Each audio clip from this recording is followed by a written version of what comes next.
Urban Renewal Agency, and we will ask our secretary to call the roll, please. Commissioner Porter? Here. Commissioner Warwick? Here. Commissioner Brooks? Here. Commissioner Moore? Here. Commissioner Doty? Here. Commissioner Allgood? Here. Commissioner Cole? Here. Very good. We have a full house. Our first matter this evening is a special presentation by our treasurer in regard to the budget for 2026. Good evening for the first time, Raylene. Good evening. So I had a manual close up, but it's also in your packet to kind of help show where we're at and what we're doing. So I kind of gave you a 3-year, 24, 25, and then 26. 25 and 26 are both budgets. 24 is actuals. With the increment for revenue for 2026, I am projecting about 135,000 from the north area, and then currently east is closed. We only receive past dues, and I never know what those are, so I have not budgeted anything for those. And then site A, which is the Kimball and Arthur site, this will be the first year, but I'm still not projecting because there hasn't been any improvements on that site. So between just the north area increment, the interest in our current account, and then the LGIP interest that we have for what's invested there, our revenue total is $170,000 for projections. For expenses, it's a lot more. We have the normal expenses such as the audit expense for $18,600. You will see an increase in the economic development portion. This used to cover 2 positions. Now this will cover 3 positions. In the city budget, there was a request for an assistant economic development director position, which is specifically going to be in the job duties and executive director for urban renewal. And then you'll see an increase in the admin service fee. Parts of this is going to cover for IT. They do get overtime for this meeting, and so that's part of why you're going to see that increase is because of IT and the overtime that we did not have factored into the previous amount. And then with speaking with the URA attorney, there's going to be an increase in the retainer fee due to the number of active URA areas. However, I was notified by ICRIM there is a significant reduction in our insurance, so we're glad to see that. And then the smaller amounts like irrigation assessment and advertising, these are for the public hearings or if we're doing an RFP, and then the irrigation assessment is an annual for the properties that URA currently owns. The last 2 are current, the East Urban Renewals Area Special Projects. These are the remaining projects that we have on our project list. This is just an estimate based off of where I see the projects going and the timelines for them.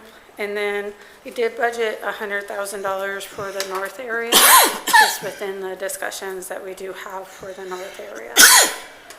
So that leaves our expenses at $1,343,895, which a significant portion of that will be using fund balance on. So, and then I kind of put together where our cash is and where I kind of project it to be going. So in 24, you can see at the end of 24, we just had over $5 million in our cash in the different buckets. And then I gave you as of the 6:30, which I'll present on our later this in our agenda, but that's where our cash is currently at. And then what I predict at the beginning of our fiscal year, so for 2020, the end of 2025, beginning of 2026, and then where at the end of 2026, I do think we're going to end up just for total cash around 2.4 million. Based off if all of the budget was to be spent. So, stand for any questions. Thank you, Raylene. Questions? Mr. Moore?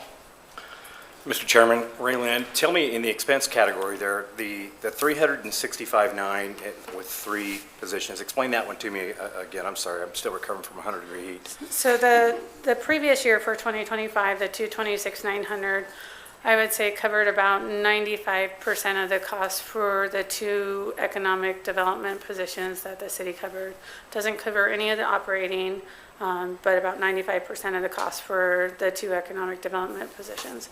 And then this was speaking with the mayor and Stephen about the current needs of urban renewal, their cost for like a project manager. We worked with Stephen to get a job description for an assistant economic development director. Yeah. And so that job description essentially puts that title of URA executive director within that position. So they would be like the project lead, the project tracker. They would come make presentations before the Urban Renewal Board and be that point of contact. So then instead of having a developer contact me for finance and a developer contact Stephen for city questions, like then they just go to the executive director, and then that executive director person would then contact me and contact Stephen and Mark, and so then it'd be one point of contact instead of multiples. So Okay, so the mayor wants to add another position, a project manager to the URA, a well, paid position. So that's an increase of what, 75,000? no, this would be the total cost of that position, 100% of that cost. So it would not be borne by the city. So it's not just wages, it's wages and benefits. So that increase is what? How much then? I would say about 140,000 is what I showed. $140,000 for? Yeah. When you look at like the cost of what city benefits cost, plus, you think about not only health insurance, but, there's a lot of variable with Percy being a good portion of that. And our variable benefit costs about 25% of the wages. So Yeah. it's significant. Mr. Chairman, Mr. Moore? I think before we whack off 140,000 for a new position, I think there should be some discussion. How do you feel about it? I agree. I know that we had talked in these meetings about having a project manager and whether we would share one with the city and with Urban Renewal or how that would work. But I'm curious to hear what other people have to say. Well, I think I'm ready to quit my job and be a project manager for economic development. No, seriously, at 140,000. So I think there needs to be a little bit more discussion about that going forward, about that position. I can see a need for that, what you're saying, and the years that I've been on this and looking at what the questions that come across to you and Stephen, to the rest of us, I think that could alleviate, but I didn't know it was going to be a $140,000 position. So that is not just like salary, like I said, it's the total cost of a Right. position. Yeah. You think about that, like, that is making $80,000 a year, so that's not a, That's a pretty good job in Caldwell. yeah, so that's not Yeah. necessarily, a $100,000 plus a year job. So- Yeah, I would table that thought, Mr. Chairman, for future discussion. My second question, the ICRIMP, what caused that to go from 15 or 12 to 3,900? Every year, we submit to ICRIMP that, what our budget is, what we're looking at, and if we have personnel. And it's also, it's a shared pool, but they also look at the number of claims we have and the coverage that we have. And I would have to check with Debbie, but I'm pretty sure in the last 5 years, we've had less than 5 claims, so. So without going down a rabbit hole here, get a question for you or Mr. Hilty. What's a claim? What would a claim, could be, what would be for an example? Example, like, that could be, on the city-owned or on the urban renewal-owned property if somebody damaged their vehicle or somebody damaged, because of something that wasn't their fault. For example, running over like a cement block that maybe they shouldn't have been there, that we should have recognized Okay. as a tort claim, and then they can put that in and ICRIMP can decide if they want to pay it or not So those would be properties that are owned by the city or by URA? by urban renewal, Yeah, yes. okay. We don't have to, we don't have any personnel on the urban renewal, so it's not, we don't have that type of coverage or something. Gotcha, okay. Yeah, thank you. That's all I have. Okay. Tom, did you have a question first? Chris? Yeah, in the 2026 budget, there's $750,000 for East Urban Renewal projects and $100,000 for North Urban Renewal projects. Is that money set aside, or is that part of that $3.6 million that we have in fund balance to pay for that? Or, I mean, is that part of that number? Yeah, so the East Urban Renewal Project is cash we already have on hand because we don't receive any more increment from that. So when you're looking at the cash buckets, that money is going to come from the operating budget So, category. so at the end of, let's say we're accurate, we spend $750,000 in the East Urban Renewal area, that 3.6 million is going to drop by $1 million, $750,000. That is correct, yeah. So because that's why you look in the operating budget and it drops from that 2.4 to the 1.2 is because I factored in that we are going to spend in that 750,000. Okay. All right, thank you. Ms. Warwick? Mr. Chair, Ray Lennon might be receiving, so you guys envision that to be a full-time position? That is correct. I think the request and really how active with the number of areas we have, with the time, like, you know, that everybody does spend. I know my hours have increased on urban renewal, public works hours have increased on urban renewal with just the requests that have been coming in. And so this will help to centralize that, and there's a need for it, we see. Which is awesome, but then I see that the amount we've got in here for treasurer, secretary, and IT, yet that's doubled. So, like I said, that is because of the cost for IT, which was never factored in there before because it used to be IT wasn't at the urban renewal meetings, if you recall, when we were over at, you know, the community at police. There was, the public works director acted as the IT person, so it was never factored in there, so. Sure, I get that.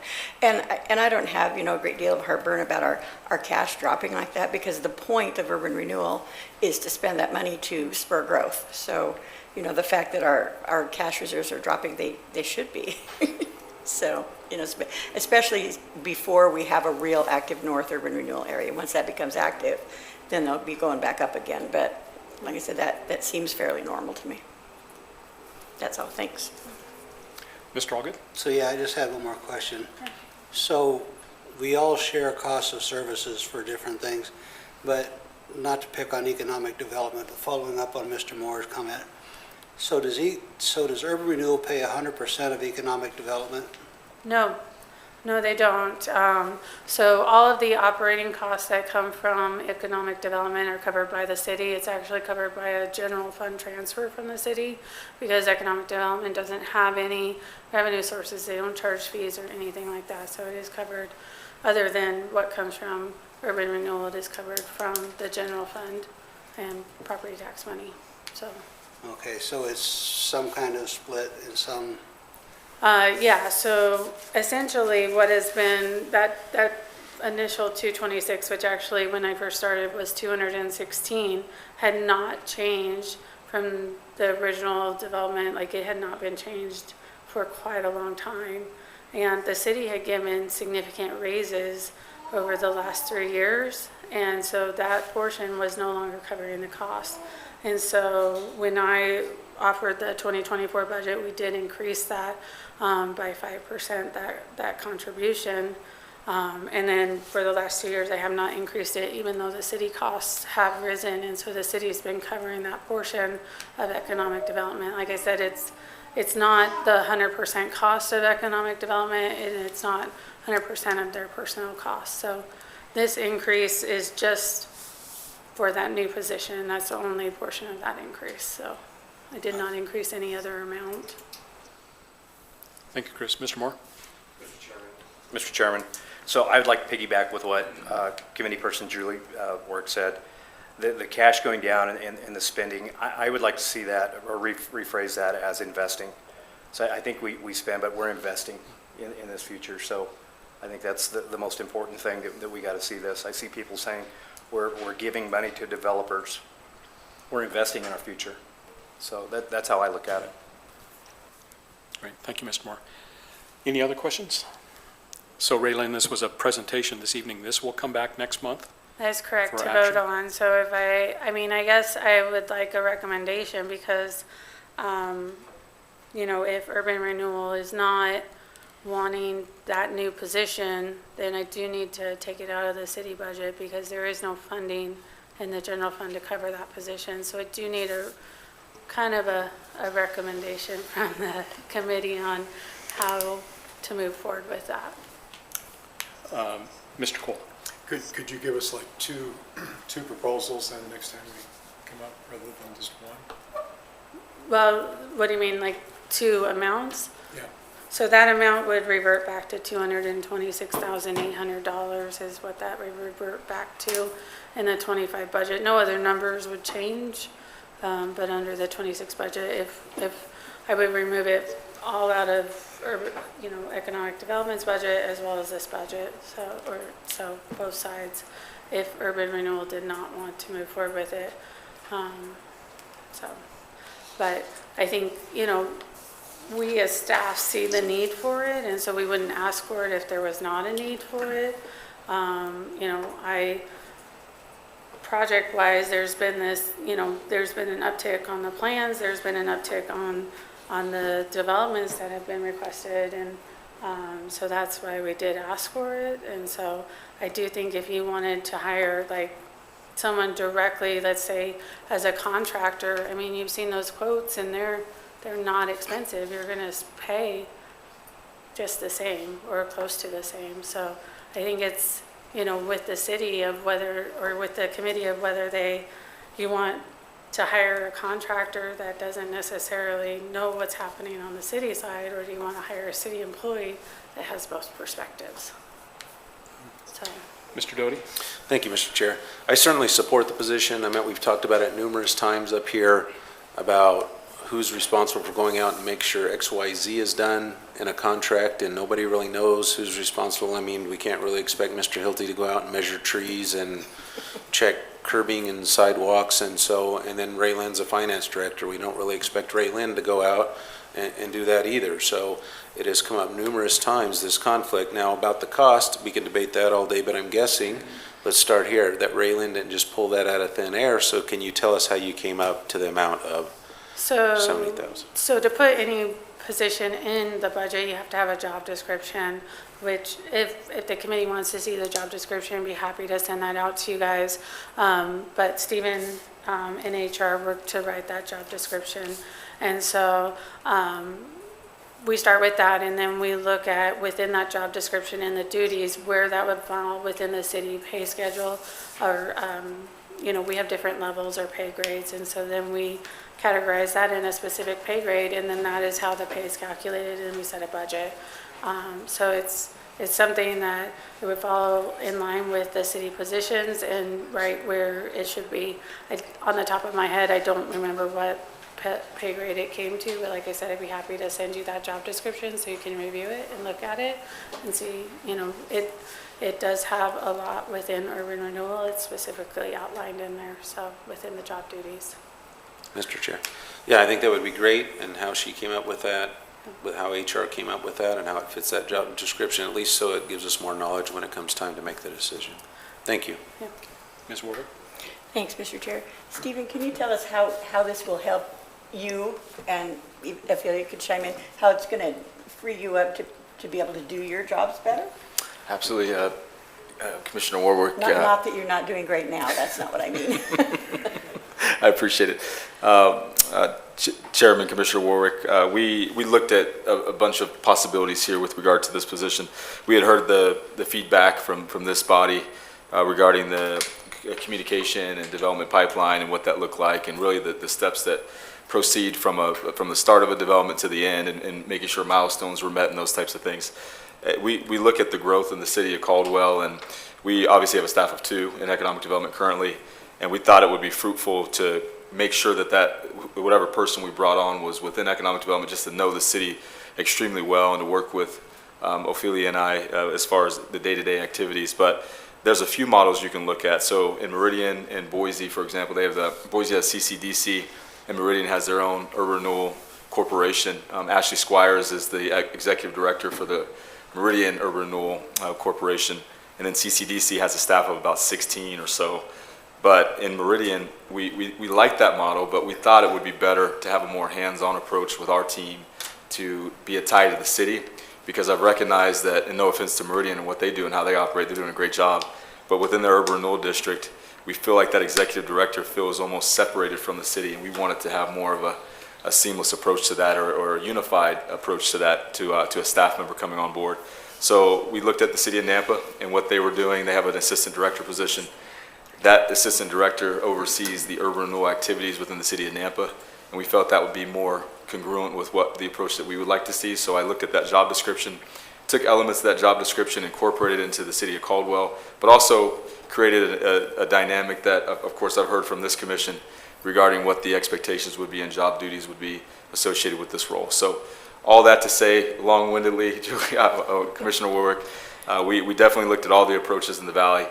Felt like it would be most beneficial for us to have a staff member within the city that worked with city departments and understood the dynamics of the city more so than maybe an outsourced position, which could be overseeing urban renewal, but we just felt it would be more complementary to the work we're doing to have an internal staff member.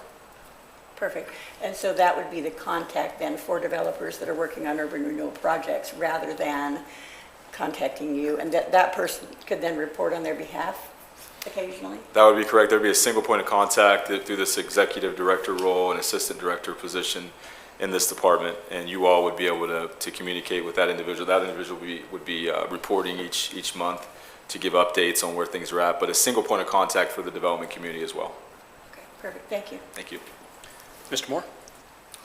Mr. Chairman, question for Stephen and Mary Lynn. So thanks for doing a little bit of research. I was going to ask you, what are the surrounding cities doing in those positions? Who is CCDC? You use that term. Yes, Commissioner Moore, that is the Capital City Development Corporation. Got it. So that's Boise? That is City of Boise. Yeah, Oh, their okay. urban renewal district. Yeah. That's there. I just think that's an absorbent position. I'd like to see more of a job description of what it entails. Could that position be a processing type position where, you're an assistant to that position, that type, and bring that along and see how that goes versus hiring somebody at, $100,000 plus? Could that be, is there another position towards that where somebody could be brought in, maybe a part-time? I mean, do we have that much work in the current URA? I would say yes. It has really fallen on, I think, a lot of city staff. It's spread out, and so then we have a lot of meetings. There's a lot of, when you get into like funding options, and I can only speak for myself, but when you talk about funding options and then you start talking about projects, and then like when we go to try to update the project list and we're like, where's this project? I have to contact 5 different people to try to get project updates. It's not just as easy as talking to the public works director. I'm like, there's people in engineering that are working on it. There's private developers. So it's a lot of work and a communication to try to get updated information for the committee. And so it's not just one person that I can streamline that through. Could that be 20 hours a week? Commissioner Moore, when we were speaking internally with the mayor, we talked about the current workload versus what we anticipate in the future. So we do anticipate more urban renewal activity in the city of Caldwell, and that was what led us to speaking about this position. I think currently we could likely justify a part-time position, but long-term there's going to be an uptake in urban renewal activities considering what Roger Brooks is doing and his team, and as we look to expand other districts and even considering what the future of downtown may look like urban renewal-wise, we felt it would be beneficial to have this person on the books, working on these activities and then transferring just seamlessly to whatever is to come for urban renewal. Yeah, so the 4 or 5 years I've been doing this, I just don't, I got to see something more than a full-time position at that. I got to see something else. I just think we're creating another position on top of what we're doing. I've went through RFPs. I've gone through the work, and yeah, I don't see it. I don't see those calls that you get, Ray Lynn, but I've got to see more of that before we start talking about adding another city position here. That's it. Thank you. Mr. Cole? Yeah, so assuming we would go forward with something like this, have you thought far enough ahead to think about the recruitment process? Do you have candidates in mind? What are your plans there? Because I assume the timeline is you want to do it fairly quickly, right? Yes, absolutely. And what we're looking at internally is having Ophelia take over that position. So you have a candidate? We do. And really what we would try to do is just backfill the position that she currently holds. Really looking at it, I guess, more closely in identifying areas where we can add certain nuances to it as we've grown. We've had two staff members. One of the comments that Roger Brooks had made to me during our meetings or interactions while he was here is that you've had two staff members in economic development and have grown by 40,000 people or whatever the case is. So with all that said, of course, business growth is tied into that as well. So we have a strategy for business retention expansion, making sure that we touch base with all the businesses here locally, making sure they have all their needs met so we retain their businesses in Caldwell. That's one of the elements that we'd like to add to a forthcoming position. But yes, to answer your question, Ophelia would fill in ideally for this position as Assistant Director and Executive Director for Urban Renewal.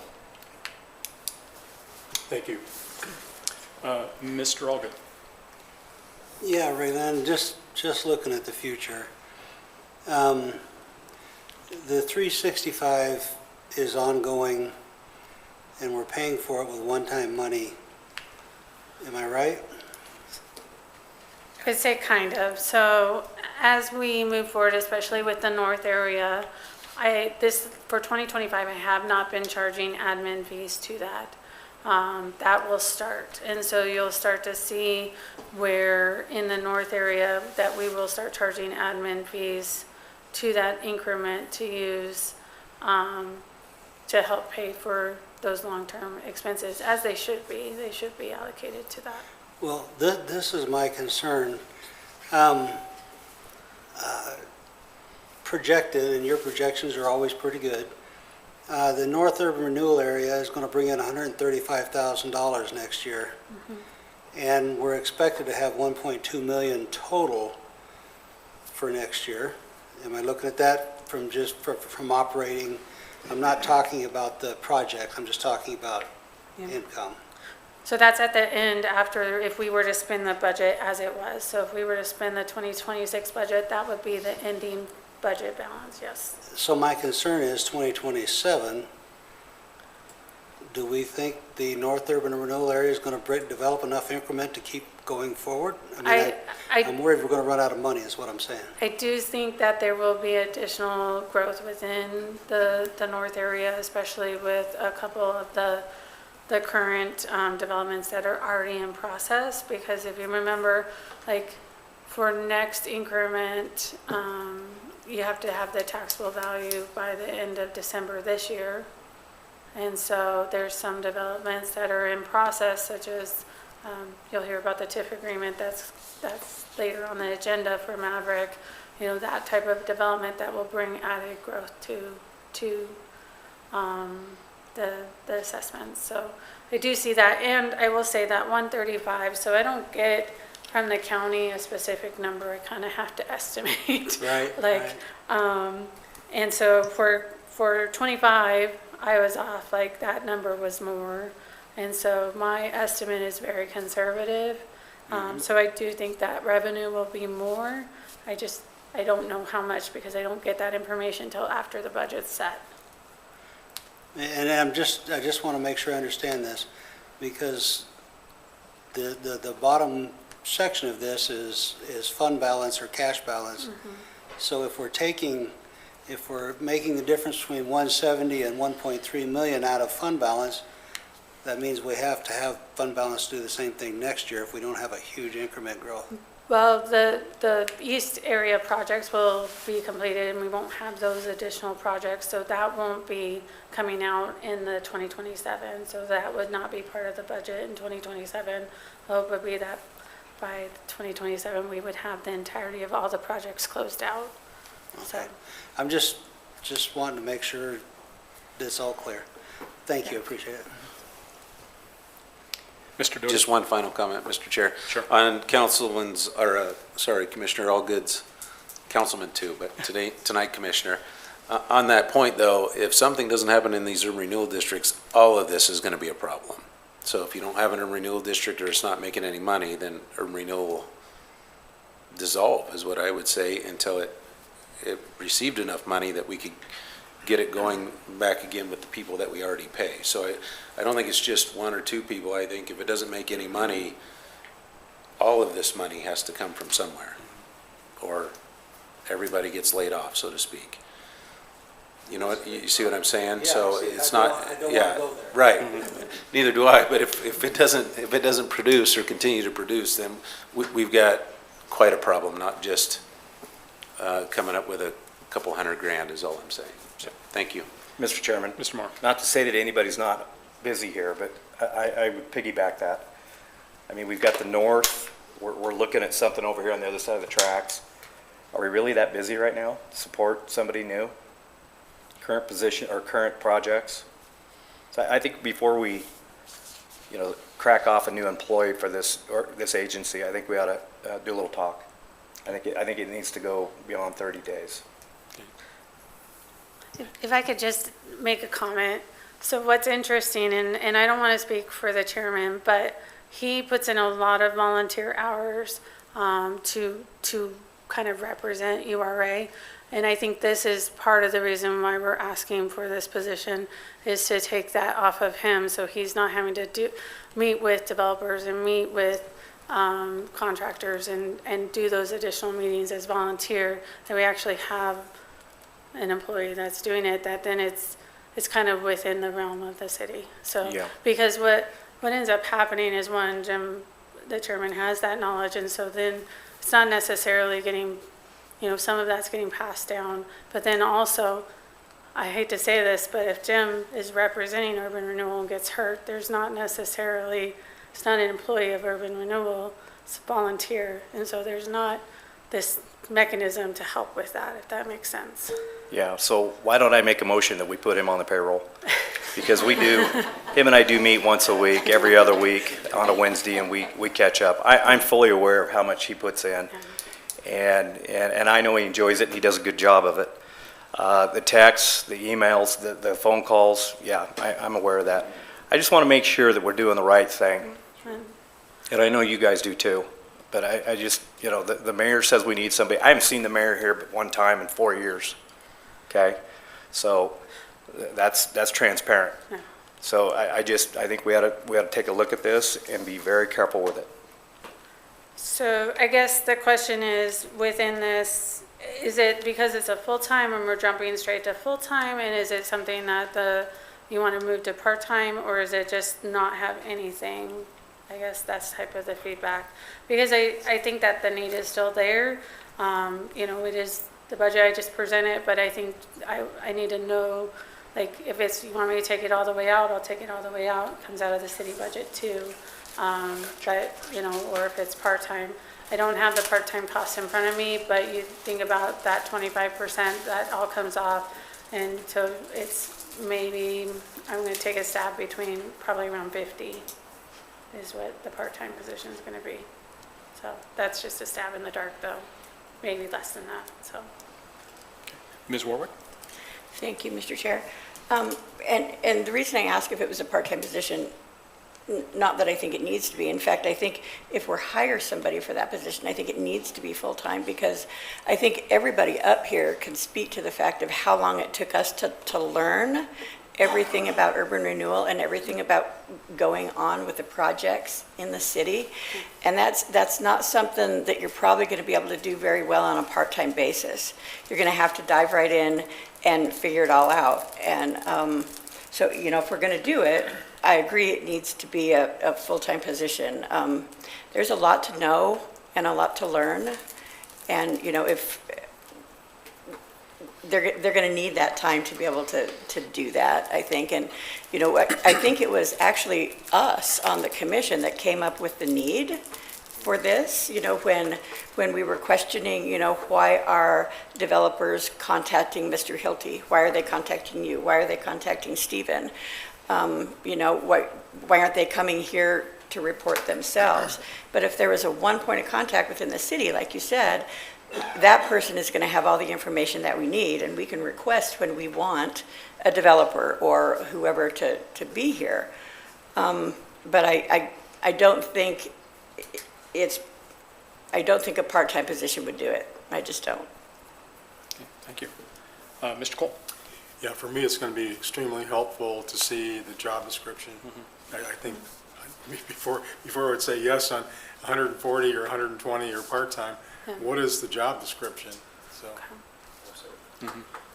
So I can definitely send that out, and I guess I would ask when I send it out, and if each of you could respond back to me on what you would like, and then I'll meet with the chairman to help update this budget then, Okay. if that works for everybody. Any final questions? Chris? Sorry to keep this going. So Stephen, this job description we're going to be seeing, is that intended that Ophelia would fill that job description that we're looking at, or is this someone brand new? Chairman, Commissioner Allgood, yes, that would be the intent. And the reason is because, as Commissioner Warwick had indicated, there's a lot of learning that goes into it. We wanted to get somebody that understood at least the nuances of it, the components of urban renewal. Obviously, there's still some things to learn. The other thing is that we submit requests for information through the state and through Boise Valley Economic Partnerships. So there are times when we'll submit sites on behalf of inquiries that come in through the state or BVEP, and you have to have somebody that knows how to do that. That's a long and tedious process. I'm actually referring to a few of the projects that I've submitted for in my report, but we're getting an uptick of those as well. So having someone that's familiar with that process is very helpful, because it is long and drawn out. So then we would backfill with an unknown person to fill what Ophelia is currently doing today? That would be correct, as well as a few other elements that we would like to see added to her, or the job itself as an economic development specialist. Of course, she oversees the downtown and does a tremendous job at that, but really it's her job even today is more of an assistant director role, given all the work she does. But we would like to fine tune that new position to do more business retention expansion. So that would be an outreach type of position where you go and you seek information from existing businesses to make sure that they have everything they need to operate successfully in Caldwell. Okay, so we already have a job description for the person we don't know yet, because that would be Ophelia's job description with some tweaks. And then this job description that we'll be seeing here soon would be what we'd intend to move Ophelia to. That is correct. Thank you. Mr. Moore? Mr. Chairman, I think at $140,000 ad position, that new position should be able to do economic development feasibility studies. I think I'm very curious to see what that job description is going to look like. Okay. Thank you, Raylene. Thank you. Next item on our agenda is the conflict of interest declaration. Is there anything on tonight's agenda that creates a conflict with any of the commissioners? And seeing none, brings us to public comment. We've got a couple that would like to address the commission. The first is Mr. Stodick.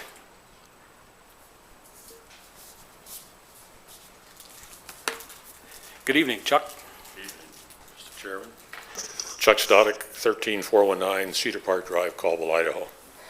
At the last council meeting, Mr. Hilty addressed the plan for urban renewal relative to cooperation with Roger Brooks, who's a consultant that we all participate in as far as putting revenue in to hire him, including the city. And one concern I had, or one question I had for Mr. Hilty, was that whether or not Mr. Brooks was coordinating with you people and whoever else you people are working with as far as the north side, the downtown area, and even the west side over here. And I assume that his comment was that, yeah, it's being, the cooperation is there, but I think what he meant, we talked a little bit before the meeting started, and what he meant is the overall picture. And what came up is the Genke project, and I know it's going to come before the council here pretty soon, I would guess, because it's in planning and zoning right now, if I'm not mistaken. And I had a late phone call relative to Mr. Brooks and asked some questions about that cooperation. And he had told me that through another contact that he's been trying to contact Mr. Genke several times, both emails, phone calls, and Mr. Genke refuses to return his calls. And I think that, again, that cooperation on the overall plan for both the city and urban renewal is pretty important. And I don't know why Mr. Genke isn't contacting him, but it's just a major red flag for me. And the other item that we discussed was, we're going to give him a variance, is what I assume, and break off a piece of urban renewal to accommodate that variance. And he was not aware of that. And I can't speak for him, but I'm pretty sure that he would not be in favor of that, because it doesn't, again, it's kind of piecemealing things together. And that's what we wanted to get away with after he was hired. Is that my time? But it's, like I say, it's become a big concern of mine. And I've talked to Commissioner Moore about this too, relative to our return on investment. And as you remember, Mr. Wade said it'd be 20 years on that project, which in my opinion, that's way too much relative to taxpayer return. And I think he refigured a little bit, and he thought it was around 12 years, which is a little bit more palatable than the 20 years. But those are the kind of things that, at least as a councilman, I'm concerned about. What's our return on investment relative to our economic development plan? So I just want to make sure if you folks have any pressure you can put on Mr. Genke about cooperating with Mr. Brooks, because he's got a nationwide track record of success. And locally, Indian Creek Plaza is one of the successes he's got for us. And I want to make sure that thing, the whole concept of urban renewal and cooperation with the city and the planning, especially on the north side and out west, we want to make sure that all that stuff gels together and we don't have piecemeal again like we've had in the past. So whatever you can do to that to satisfy, my concerns, I would appreciate that. And Mr. Genke did attempt to set up a meeting with myself here. It's been a while ago, and I told Mr. Hilty I rejected it because I knew his proposal was going to come up, and I just didn't think that was appropriate, and perhaps a little bit of conflict of interest too, because I'm sure he was going to lobby me on what he had in mind. I will say that Mr. Brooks, relative to the concept of what Mr. Genke wants to do, I don't think he's got a problem with that. But when you split something off just separate like that, where does it stop? You might have a big organization come in and say, well, we want the same thing as Mr. Genke had, and all of a sudden the price goes up, and where's the return on investment again? How many years is it going to take? So anyway. Great. Thank you, Chuck. Stand for any questions. Mr. Moore? Mr. Chairman, you and I were both at that community meeting down here at Bob Jenkins' place on Main. Well, how many people were there? 50, 60 people, all from that side? Pretty close. Yep. Yeah. In the one-on-one meeting that I had with Mr. Brooks, the meeting that we had there, gosh, I mean, he couldn't be more for it than, it was a very transparent thing that we need that down there. So I guess to follow I guess I'm confused. Are we needing him to sign off on something and tell us that it's a good deal? What are we needing, Councilman? That's exactly correct. I'd feel more comfortable if he was aware that that little piece was going to be split off as an urban renewal project. Yeah. And does it fit in with his total plan or ideas that he might have? That's what we need, yeah. So when I asked him directly that question, Yeah. he supported it. And the one-on-ones that I had with him, he supported it. I've went through that ask of 174 line by line with Mr. Jenkins, the developer. I don't think he's too far off. I think it's a great ad for that area. Brand new cottages, 1,000 square feet.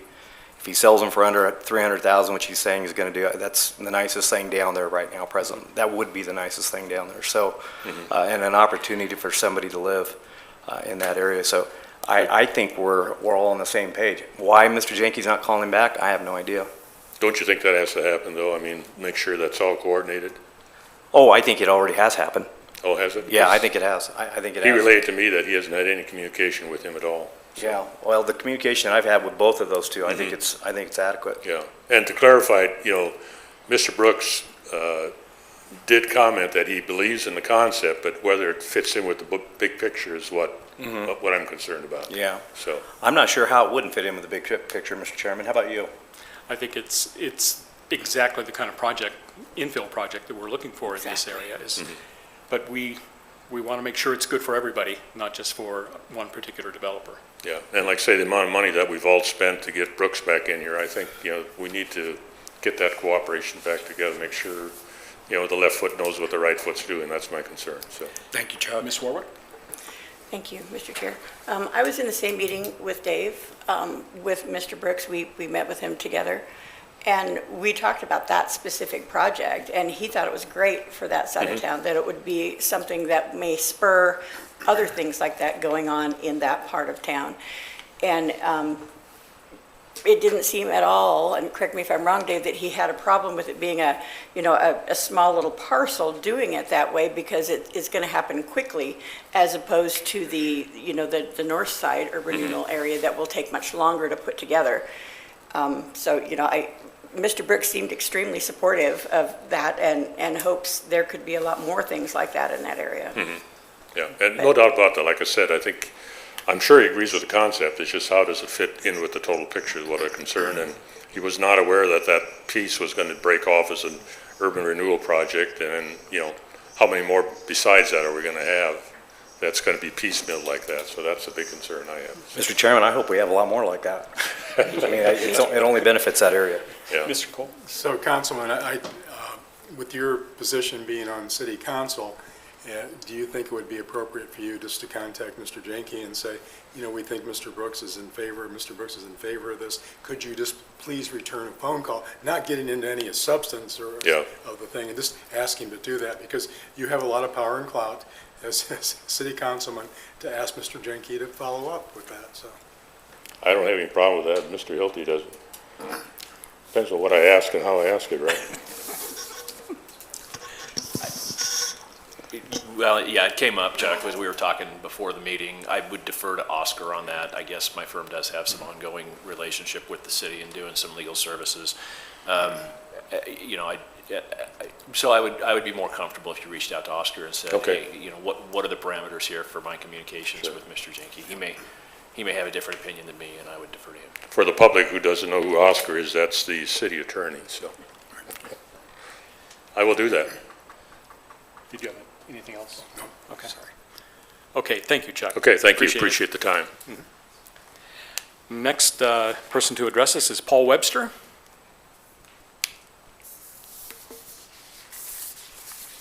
Good afternoon, Paul. Good afternoon.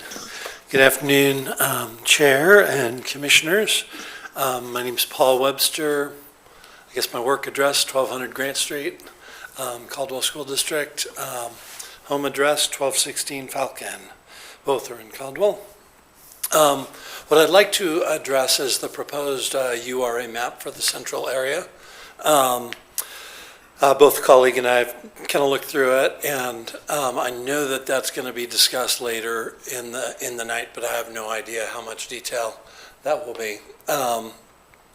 Just a few thoughts, and I'd love to kind of hear your ideas later. And so I tend to look at things from the perspective of kids and families, and I'm pretty much, that's the way I see the world. So you can take that for what that's worth. And my initial thoughts are that's a great direction to go. It's a direction that we really need investment in the kind of the proposed map. I do understand that it may have been based on like an older identified area, but it still needs investment. I think that some of the biggest things we need in Caldwell in general, but in that area in general, or specifically are housing, and jobs. And so I think it's a great place to invest and to look 10, 15 years down the road. I guess you guys can see kind of the map there. Thank you. The yellow area, I think, was kind of an older area, and then the red area is kind of an expansion of that. And A couple of thoughts, expanding south in the red area down to where the railroad tracks are. Great idea, because there's no reason not to do that.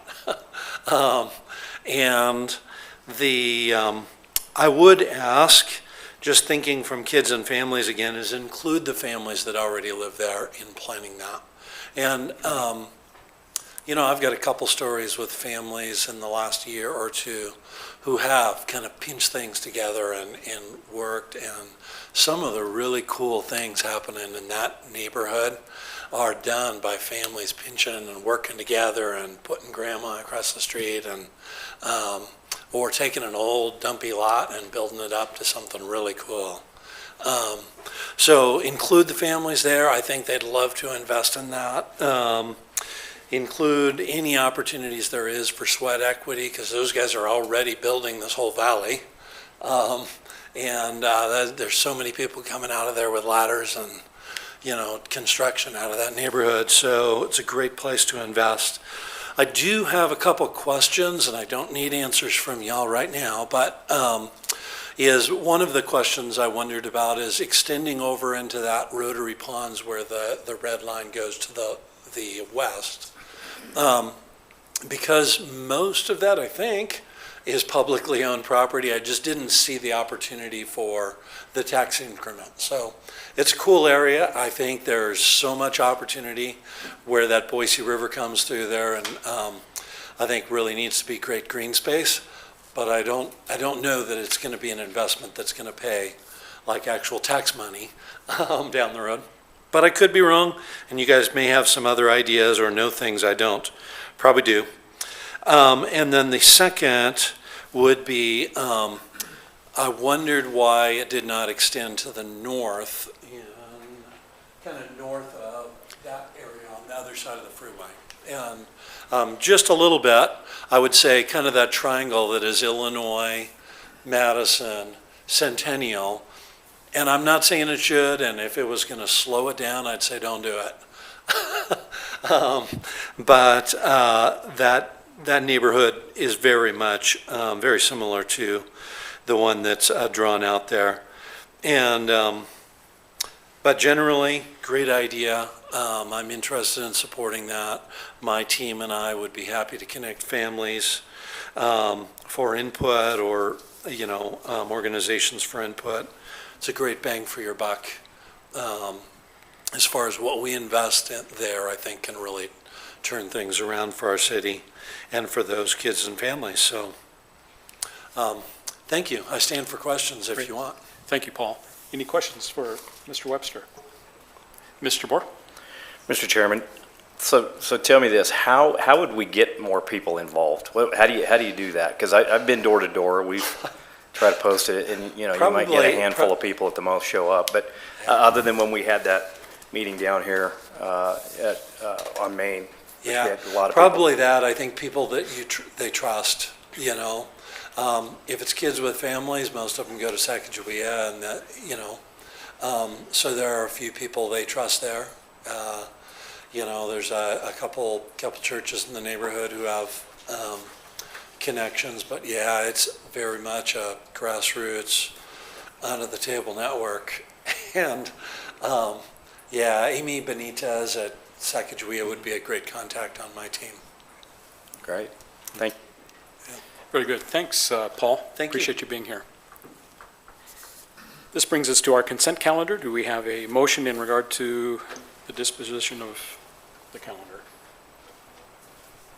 Mr. Chair, Ms. Warwick? I move we accept the consent calendar as printed. Okay, we have a motion by Ms. Warwick. Mr. Chairman, I'll second with discussion. We have a second with discussion by Mr. Brooks. As awkward as this is to point out my own absence, it's page 5 of the actual document, page 8 in the thing. It says that I voted on the very last item, and I obviously wasn't here to vote. Thank you for that clarification. Yeah. And so the motion proceeds with that correction. So would the secretary call the roll? Commissioner Warwick? Yes. Commissioner Brooks? Yes. Commissioner Doty, Yes. Commissioner Porter, Yes. Commissioner Cole, Yes. Commissioner Allgood, Yes. Commissioner Moore. Yes. I will make that change, Mr. Chair. Great, thank you. Mr. Brooks, that makes you one of the good guys. Except to prove I read these. That's right. Brings us to our update reports, and I verified with our economic development team earlier today that everybody on our list was invited, got the invitation, and requested to be here. Our first update report is from RRC Contractors on behalf of Derek Cooper, and I'm not seeing Mr. Cooper. Chair, Commissioners, I did have some correspondence with Mr. Cooper via text today. He's just returning from being out in the country and indicated that he wouldn't be here tonight, so just wanted to pass that along. Very good. Thank you, Stephen. Next up is TS Development. Mr. Maybon, you were here at that meeting where Mr. Brooks was absent, weren't you? I was here at every meeting Yeah, that's since right. Michigan played Washington in the national championship game.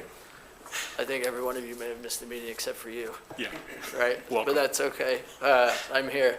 Our update is we should be getting our permits submitted before the next meeting. So I had a phone call with the architect this morning, and essentially he's got to whip the civil structural guy back into like where he needs to be to get those permits submitted, and so that's the update. Other than that, I don't have any other update. Thank you, Sean.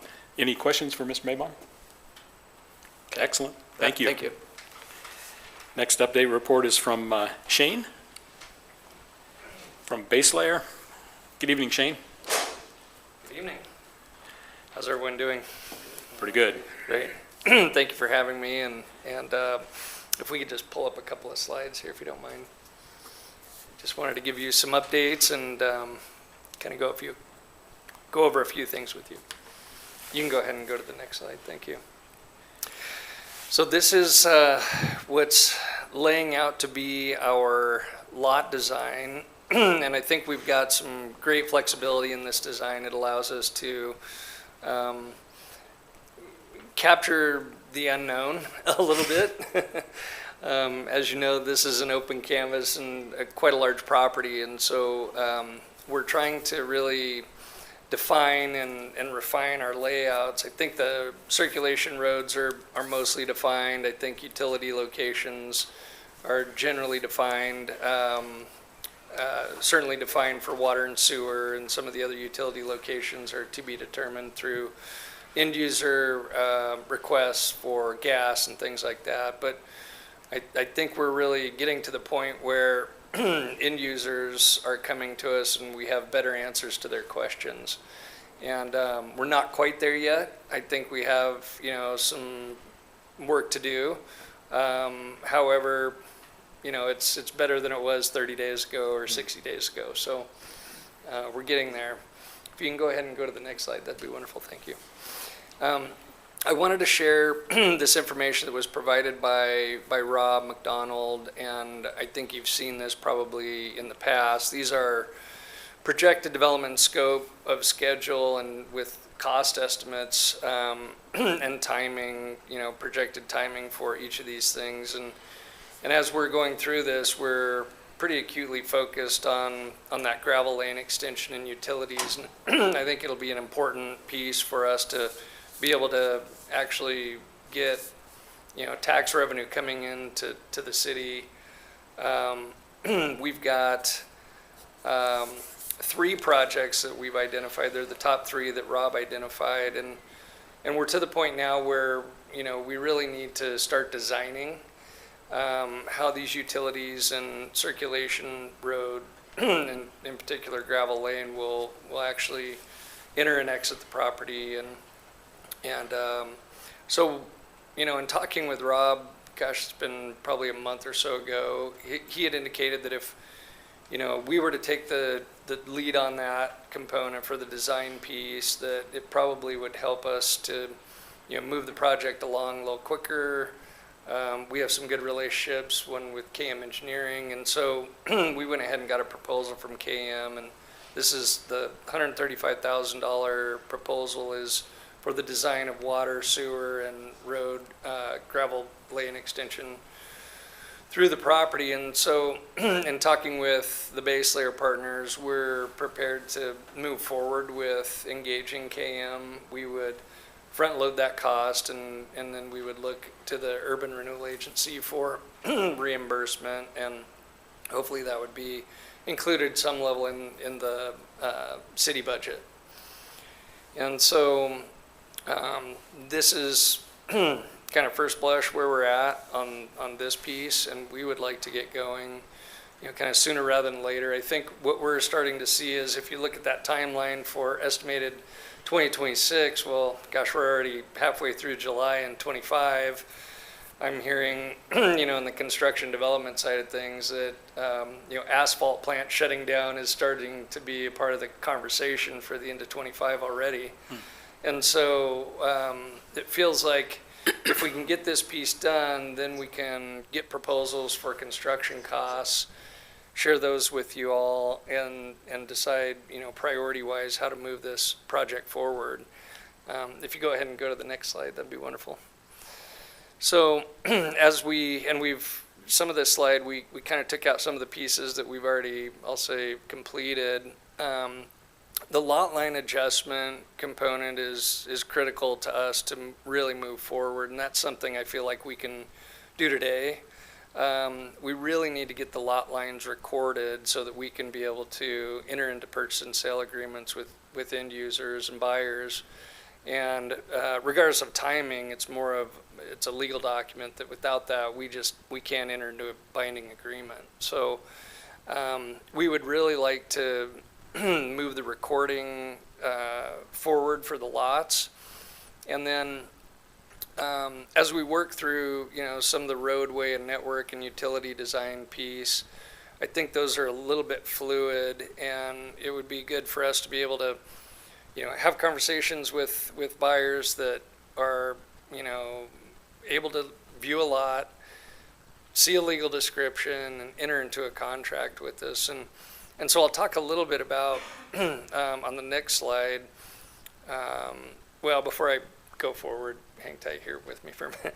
So, and then, the funding determination piece, I guess, is the other piece that we need to understand. And so we've been kind of front loading this. We obviously have a tax increment financing agreement in place with you today, and I noticed that some of that funding is on the agenda, and we appreciate that. And so we're walking a balancing act, I guess, here a little bit, and that we're trying to move it forward, but also understand, well, how are we all collectively paying for this? And so that's still a piece that we need to determine. If we can go to the next slide, that'd be great. Oh, is that the last one? Okay, sorry. Well, I have another slide in my mind here, but this is really more along the lines of just giving you an update on the market in particular as it relates to this property. We've got pretty good activity overall, I would say, for lots that are near water and sewer. And so if you look at that on our map, if you would like to go back to that map, that would be, north of where the Maverick is under construction. We're anticipating water and sewer to be at that location. And then up in our northwest corner, we have water and sewer available at that location. And so we've got a letter of intent for 3 lots from one developer. Those would be lots, if I can step forward here for a minute. 5, 2, and 3. And we have interest from another buyer who's in a 1031 exchange with a clock ticking.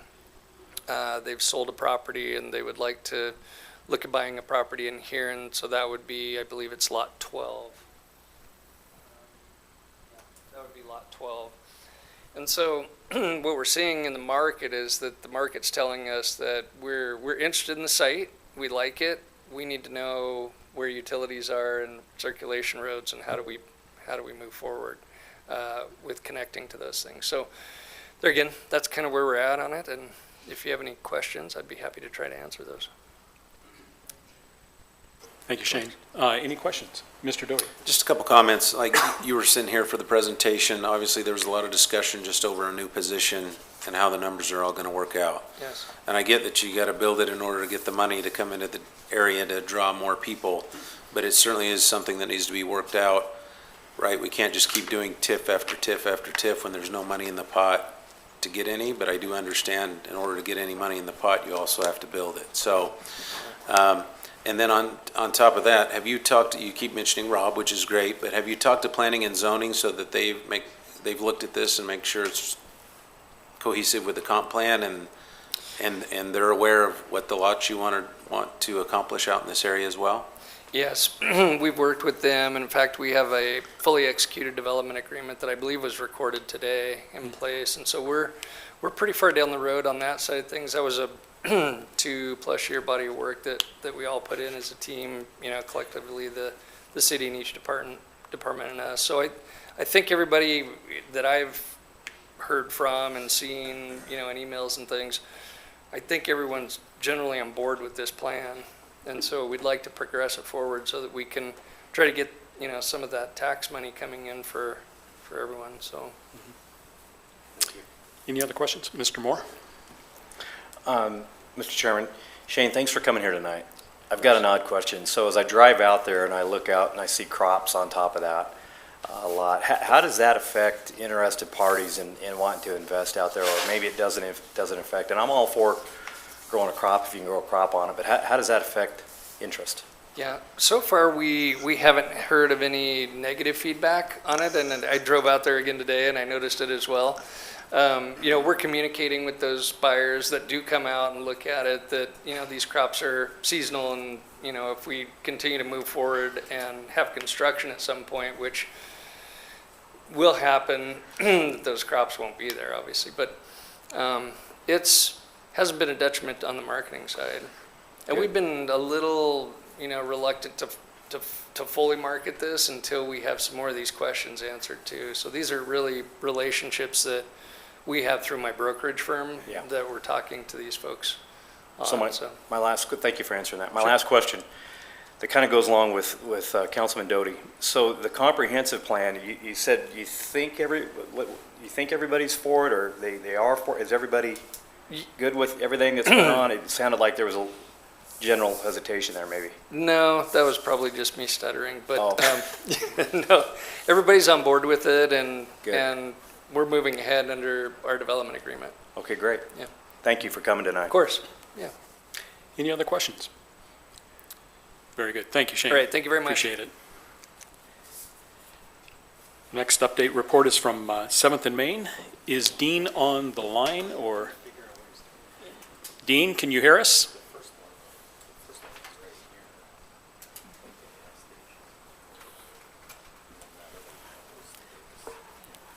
Good evening, Dean. Sorry, guys, I was muted, so you didn't hear all of the great comments I was saying about seeing you guys again. Well, you're welcome to repeat them. It's always good to be in your guys' presence. I'm sorry that I'm not actually there in present. But I do know that an Associate Dale, who I think many of you have met before, I think he is in the audience, to give a brief update on conversations we are having with them about the proposed opportunity for a hotel on our Phase 2 site, along with some of the adjoining properties. So I don't have a great update outside of handing the baton to Dale and letting him give you some additional information. Again, we are very excited to continue conversations with him and the hotel operators. And look forward to continue conversations in person. Hope to be there next month. Very good. Thank you, Dean. And we'll invite Dale up to the microphone. Good evening.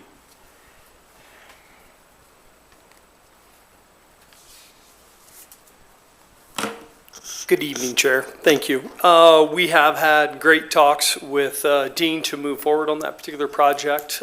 We have brought two different hospitality groups in to take a look at operations and what that would detail and go through. But the one thing they wanted to do was put together a conceptual plan SD drawings so we could incorporate Dean's commitments on his LOIs for his restaurant commitments that he already has on the table, and also trying to lay out additions of room space for the second, third, and possible fourth floors.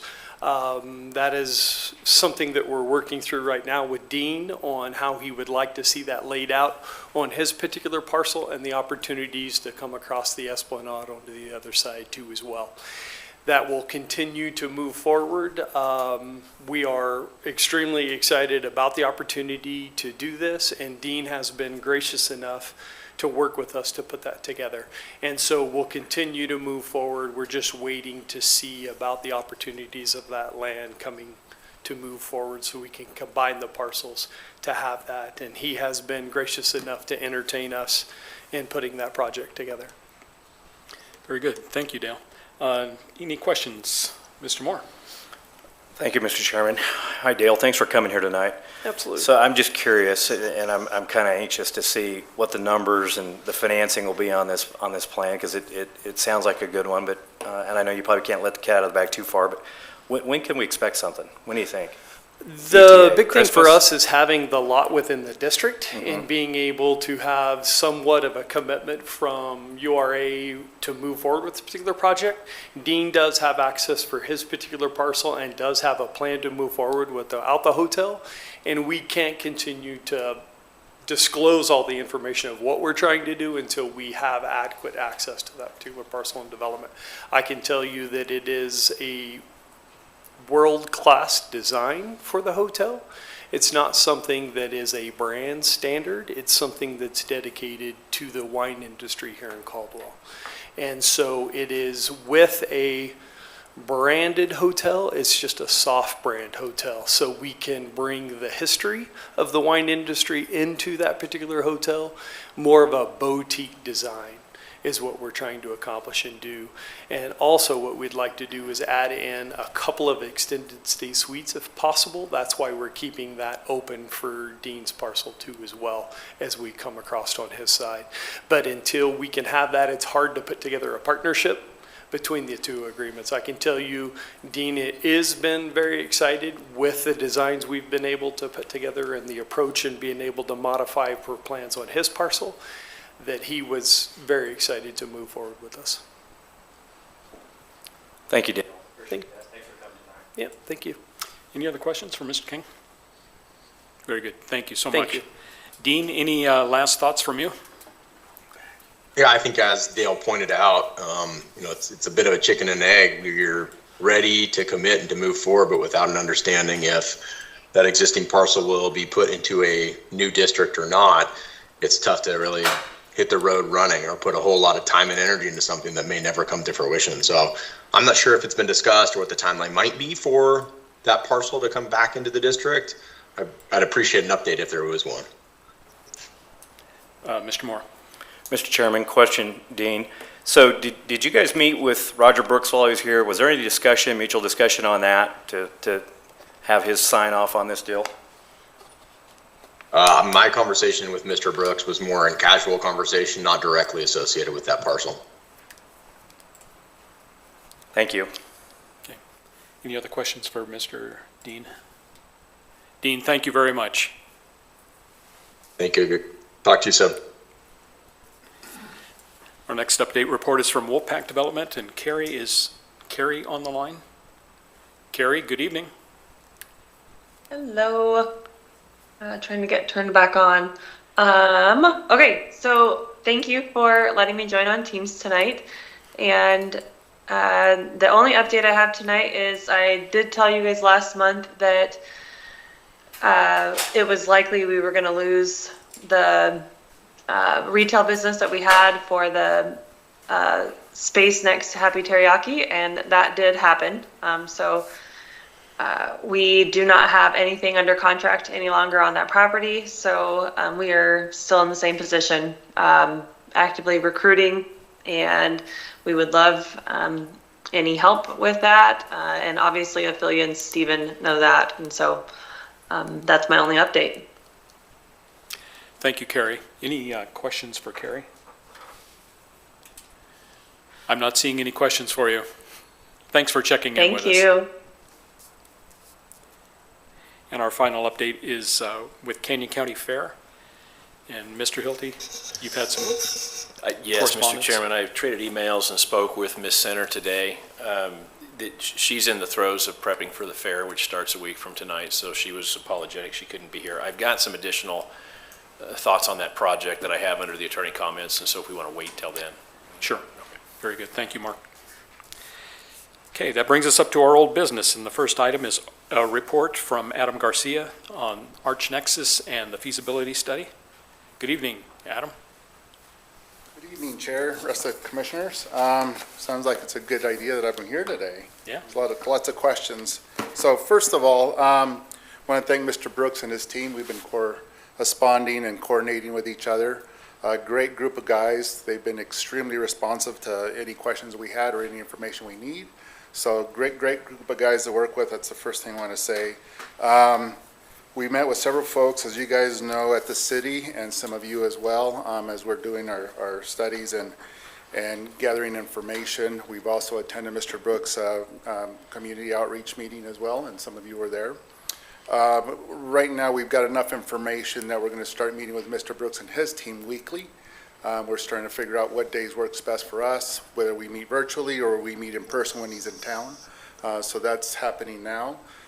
We've also got our community outreach strategy already in place. We've got three items that we're going to be present at. Right now, we're working on having a presence at the farmers market next week on the 22nd. So if you guys know anybody who would like to stop by our booth, and hopefully we'll get that established. The other one is we're going to have a designated outreach to the community at the library next Thursday or next Wednesday on the 23rd at 6 p.m.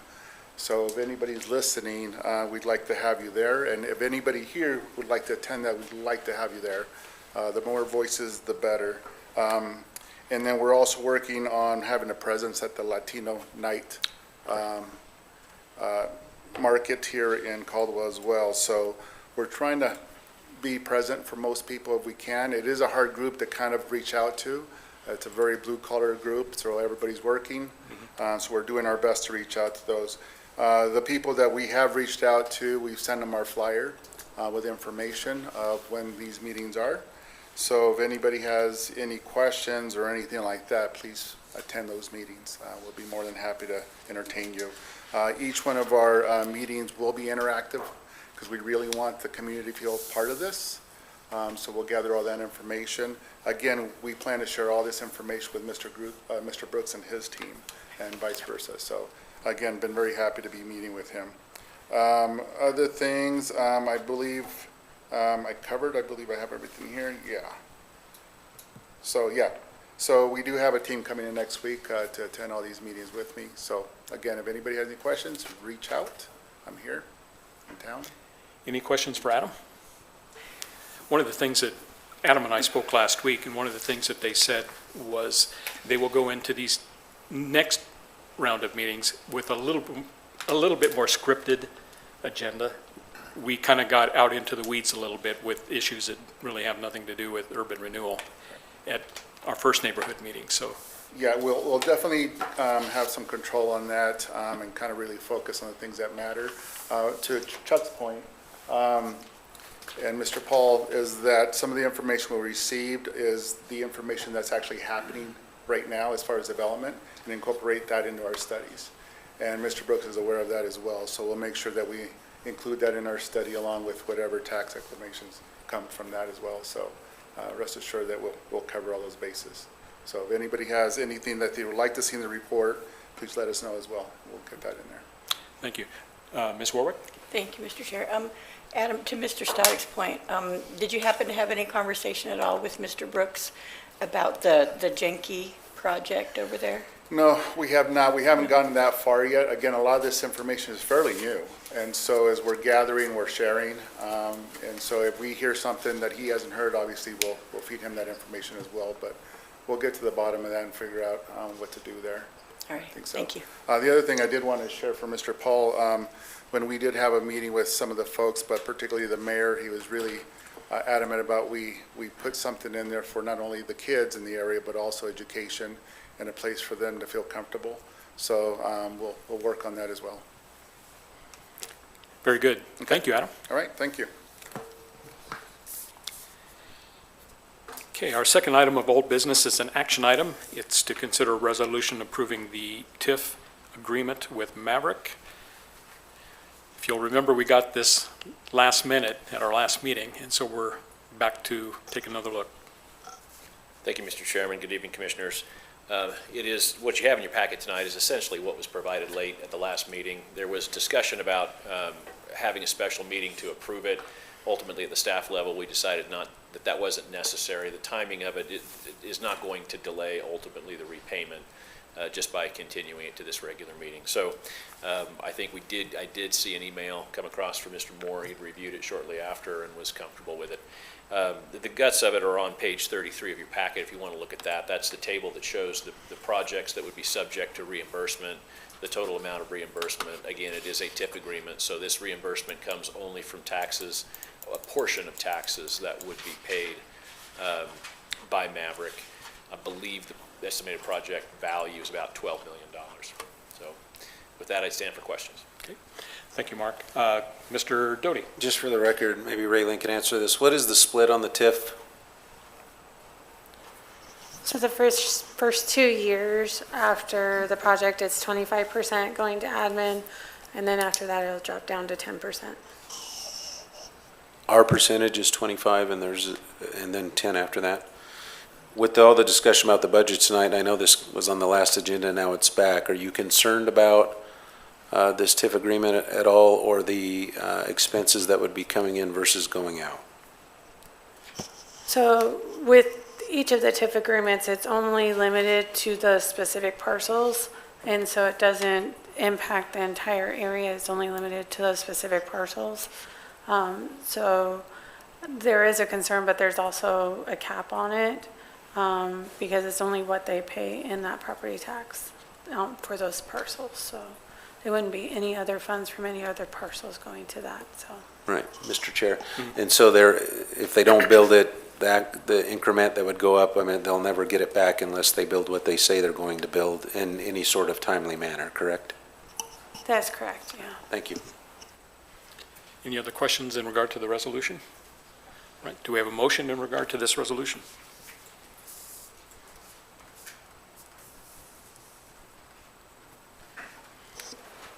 Mr. Allgood? I make a motion, we accept the resolution as presented. I'd second that. Okay, we have a motion by Mr. Allgood, a second by Mr. Moore. Any further conversation or questions? Would the secretary call the roll? Commissioner Allgood? Yes. Commissioner Moore? Yes. Commissioner Doty? Yes. Commissioner Warwick? Yes. Commissioner Brooks? Yes. Commissioner Porter? Yes. Commissioner Cole? Yes. Very good. We are into new business. First action item is to consider invoices for payment. So for invoices for this month, we have $18,900 for the June economic development contributions, $6,800 for the May attorney services, $8,505.15 for project 24, $103,064.95 for project 12, $8,135.24 for the District 26 TIF agreement, and $10,682.55 for the feasibility study for the central area, for a total of $156,087.89. Very good. Do we have any questions for Raylene? Mr. Allgood? Yeah, Raylene, we saw in the budget you gave us that several expenses, including the attorney's fees, are going to go up. Does that start October 1st, or is that a calendar year? It is October 1st. So everything would switch in 3 months, basically? Okay. Okay, do we have a motion in regard to payment of the invoices? Mr. Chair, Mr. Doty? I make a motion that we pay our bills. Very good. Second. We have a motion by Mr. Doty to pay our bills, a second by Ms. Warwick to pay our bills. Would the secretary call the roll? Commissioner Doty? Yes. Commissioner Warwick? Yes. Commissioner Brooks? Yes. Commissioner Porter? Yes. Commissioner Cole? Yes. Commissioner Allgood? Yes. Commissioner Moore? Yes. Brings us to our monthly cash reconciliation report. So first we have the bank reconciliation, and you can see our total tax deposits were just under $11,000. We're still getting interest on the Bannerbank. That percentage rate has dropped, but we're still getting that interest rate. Same with LGIP, it's staying pretty consistent. So total between those two accounts is just over $4,047,785.58. And then for the breakdown, like of the specific tax deposits, you can see the north area gave us just under $4,000, and then the east area $6,907. So those are still, like I said, past dues. Those are not current revenues for the east area. And I'll stand for any questions on Okay. that. Mr. Cole, do you have a question? Oh, I Oh, I'm sorry. Sorry. Mr. Allgood? No. Okay. All right, do we have a motion in regard to the monthly cash reconciliation? Go ahead, Julie. I make a motion, we accept the cash reconciliation. I'll second that. We have a motion by Ms. Warwick, a second by Mr. Doty. Would the secretary call the roll? Commissioner Warwick? Yes. Commissioner Doty? Yes. Commissioner Brooks? Yes. Commissioner Porter? Yes. Commissioner Cole? Yes. Commissioner Allgood? Yes. Commissioner Moore? Yes. Brings us to an update report on our project list. So you do have two project lists. The first one being from the north area. Currently, we just have the District 26 TIF agreement. So currently, the amount that's approved that as a maximum was not to exceed $624,000. But based off the invoices that they sent us, the amount that will actually reimburse them up to is $398,911.75. So it does show the invoice that you just approved of that $8,135.23. So this will just be a yearly update as we make those. I'll still try to give you the project list monthly, but we won't see any changes on it until we do get additional projects. On the East project list, for most of these projects, I know I went through them to get updates. For Project 4, Mark will talk about that, but Project 7, with TS Development, I know with the vacation of right-of-way, there is going to be some costs that are going to be incurred. We just don't know what those are yet, and so I'm waiting for updates on that.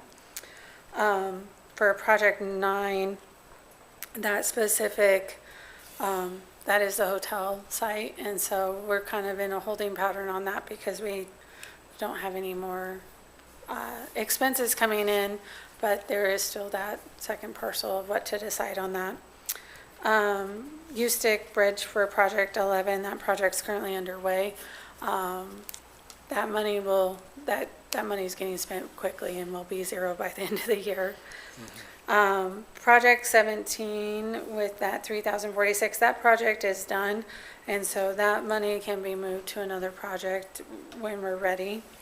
Project in 1819 are currently under process. I believe last month you guys approved an agreement for that underground power, so we're working through that project, and it is currently underway. And then for the wayfinding, I did get an update from Destination Caldwell, and we will see that project be zeroed out. They have, I don't remember off the top of my head, but they have a significant number of signs that need to be installed, and so they're going to pay to install that. But I did talk to her about doing a project update, and in September, she will come before the commission, so. That's all I have. Any questions in regard to our project list? Very good. Thanks, Raylene. Thank you. Brings us to our first economic development activity report. Mr. Jenkins?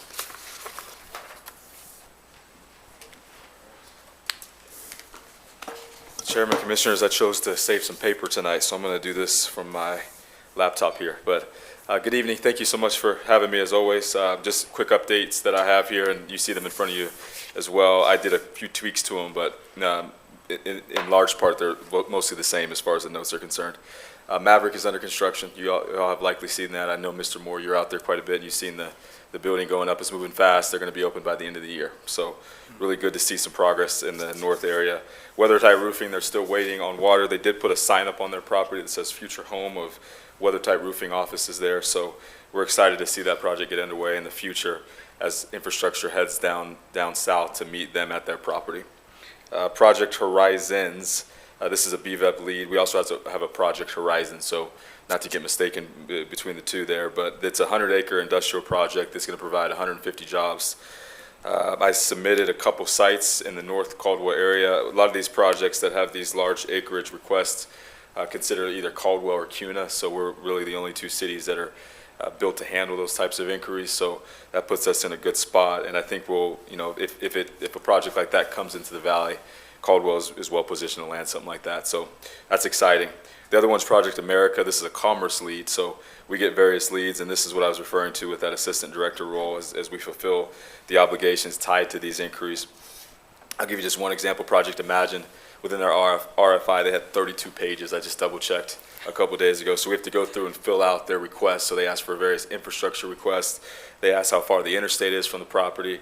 They ask how many highways are in the area. So you fill out all those detailed things and then submit it back to the prospect in hopes that they look at your property more thoroughly. So this is Project America. We submitted 2 large acreage sites and that could accommodate this large-scale project. The project is looking at multiple sites across the valley and across state lines. So this manufacturer will create thousands of jobs, and it's a huge investment, the biggest one I've seen to date. So we're hopeful that they'll take a really close look at us. Project Oak, and I changed this name as I was sitting there. So this is an entertainment-based concept that visited Caldwell last week. They're taking steps forward to bring their project to the community. And then just overall, I mentioned that industrial activity has been picking up more consistently. That is the case. Indeed, we've seen a lot of activity that way. The North Caldwell area is positioned to grow over time. These RFIs are requesting larger sites. They're getting bigger and bigger as we move along, and there are more significant investments that we see as well. Some are tied to Micron, and then others are just manufacturers looking to get a footprint in our region.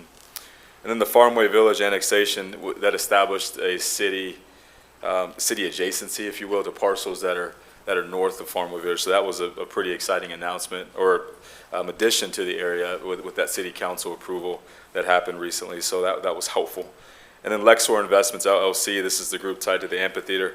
They continue to explore opportunities in Northwest Caldwell with ongoing interest in properties in the area, of course, as you all have heard in these meetings. Communication with their team has been very strong.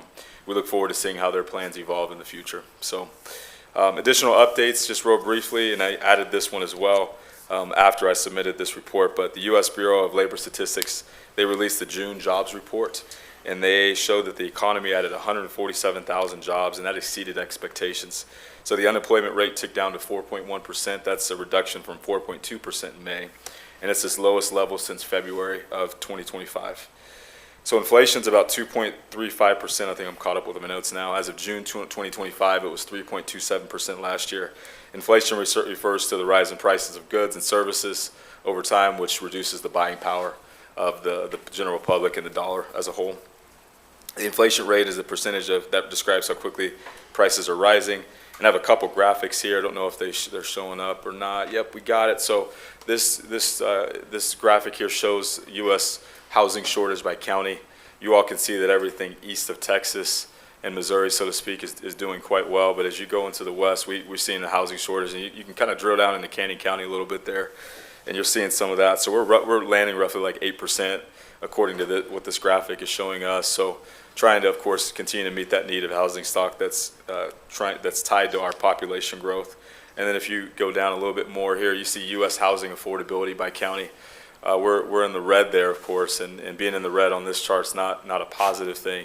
So our median home value is between 6 and 10 times the median household income. So household income is derived by taking individuals that are 15 or older in the house that are able to work, and then taking that combined median value and tying that to a household. So of course we're seeing some of those numbers reflected there.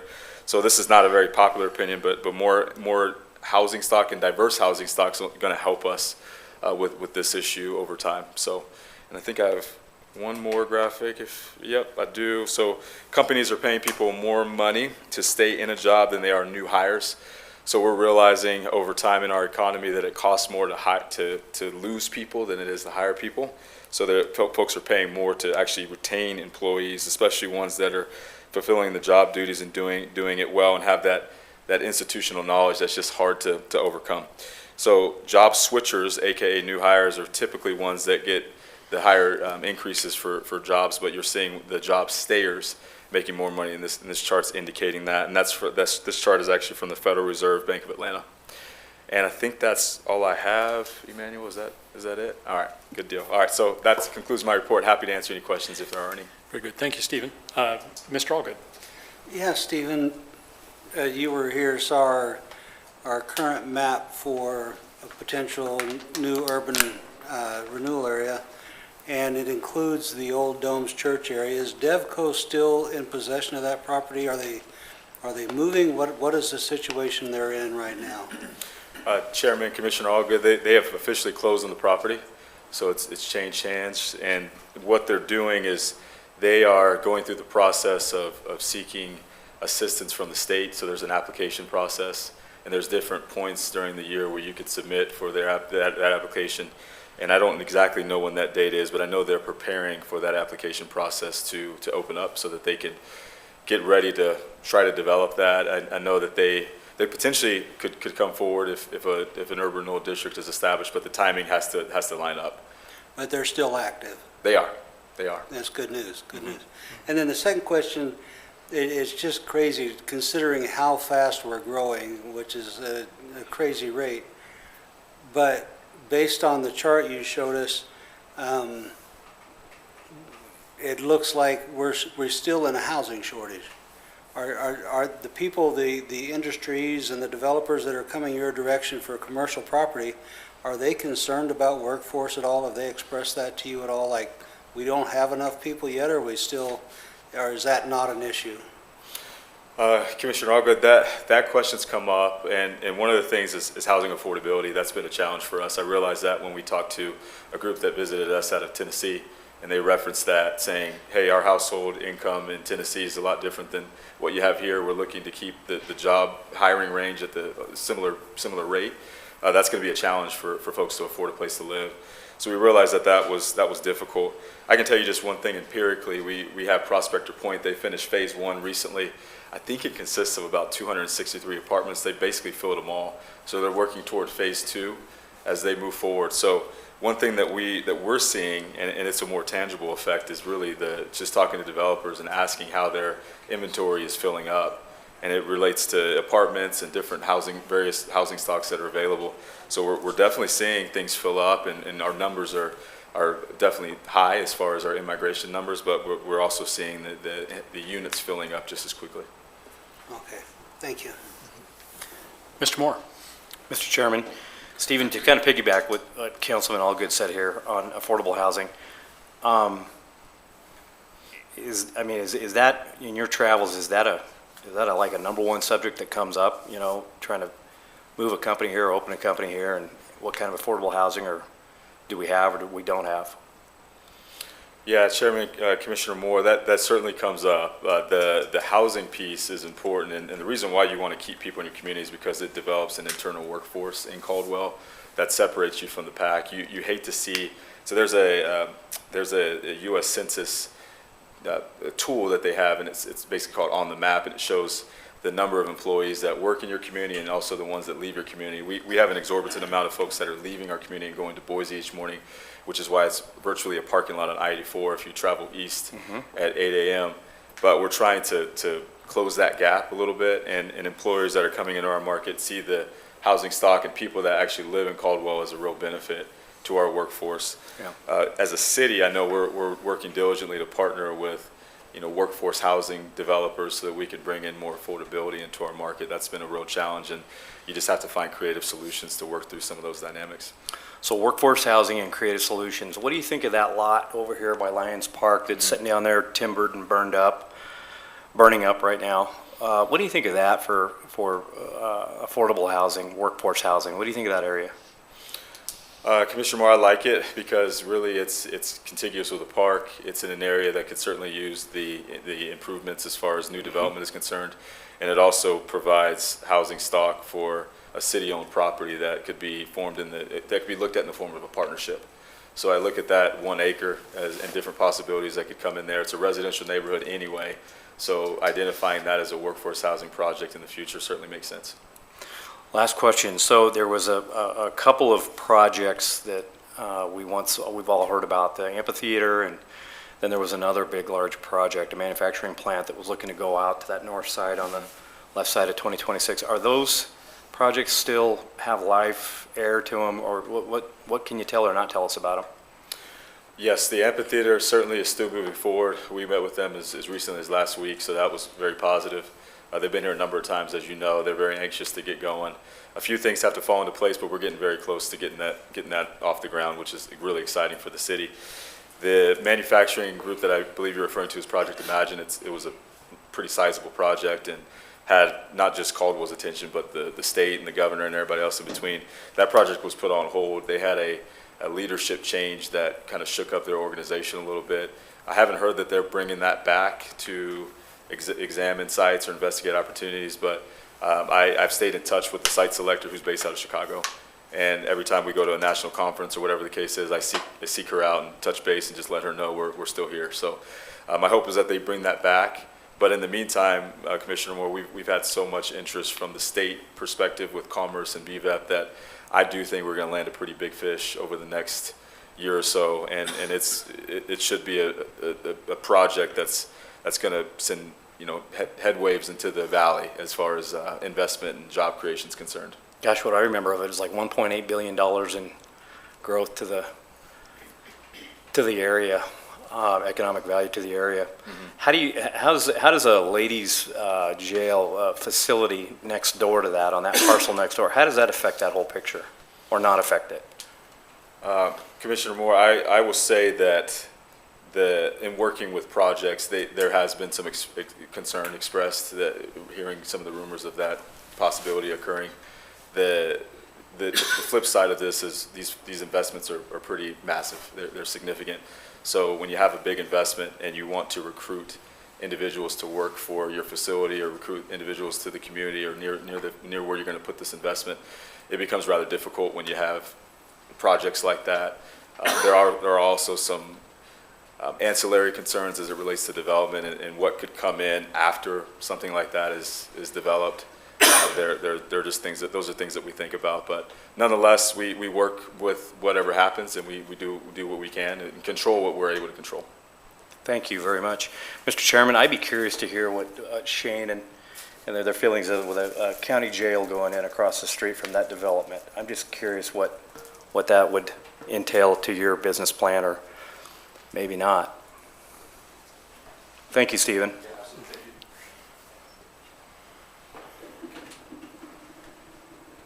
We've heard those rumors over the past probably 6 or 8 months, and we haven't communicated that information to buyers because we haven't confirmed the information is accurate. But I think it would be a pretty large detriment to any employer that would want to provide a safe work environment for their employees to have a jail anywhere nearby, honestly. And there's a reason why they typically put those, kind of in areas that are less populated in cities. I think Ada County is a good example of, they got caught, putting a jail right in the middle of their city, and now, what do we do? And so, if you kind of look around that area, the employment piece is a little bit more industrial, and so I don't know. My personal opinion, I would highly recommend trying to source another location that was outside of a work or urban renewal agency, or a city area that's going to be highly populated and have workforce. But that's just my personal opinion. Thank you. Ophelia.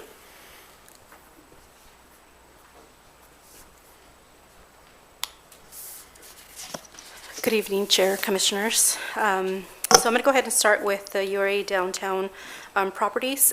We have been receiving interest from individuals that would be interested in proposing if we had RFPs out. So that's the update there. And then just general downtown updates.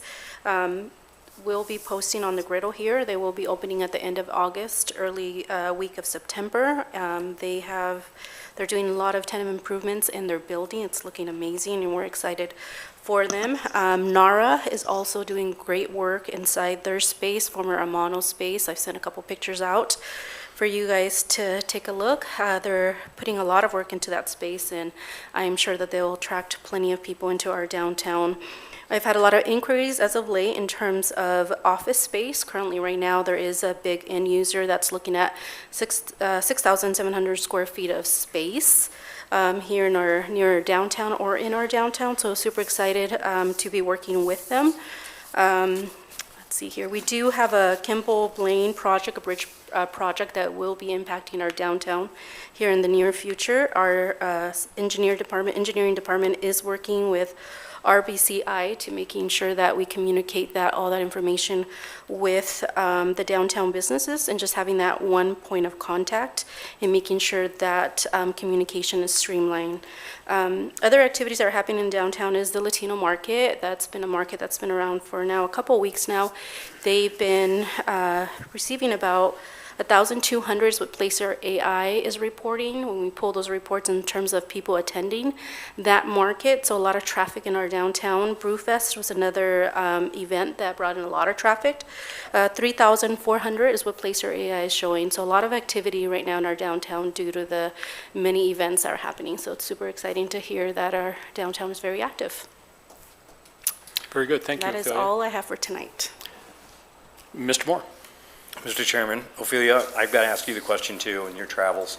How big of an important question is it? How does affordable workforce housing fall into play into your observations and your reports? Yeah, it's just like Stephen mentioned, and I'll just kind of piggyback on his comments. It's very important. And when you look at the Caldwell market, there's a specific house right off of Cleveland and remind me that street, but it's by the College of Idaho. It's a blue little house. It was on the market for only a few days, and it was picked up. It's pending right now. It's $340,000, I believe, is what it was on the market for. So again, a lot of that product is needed, and folks are looking for that product, and that's why you see a lot of that in-migration, not only from other states, but also from nearby county, Ada County. A lot of those folks are moving into a county because of that affordability. And we've actually had a couple of our local downtown businesses also move into our community to kind of, help offset those costs of running a business in our downtown. So, Thank you. yeah, absolutely. Very good. Thank you, Ophelia. Absolutely. Brings us to our attorney reports. Mr. Hilty.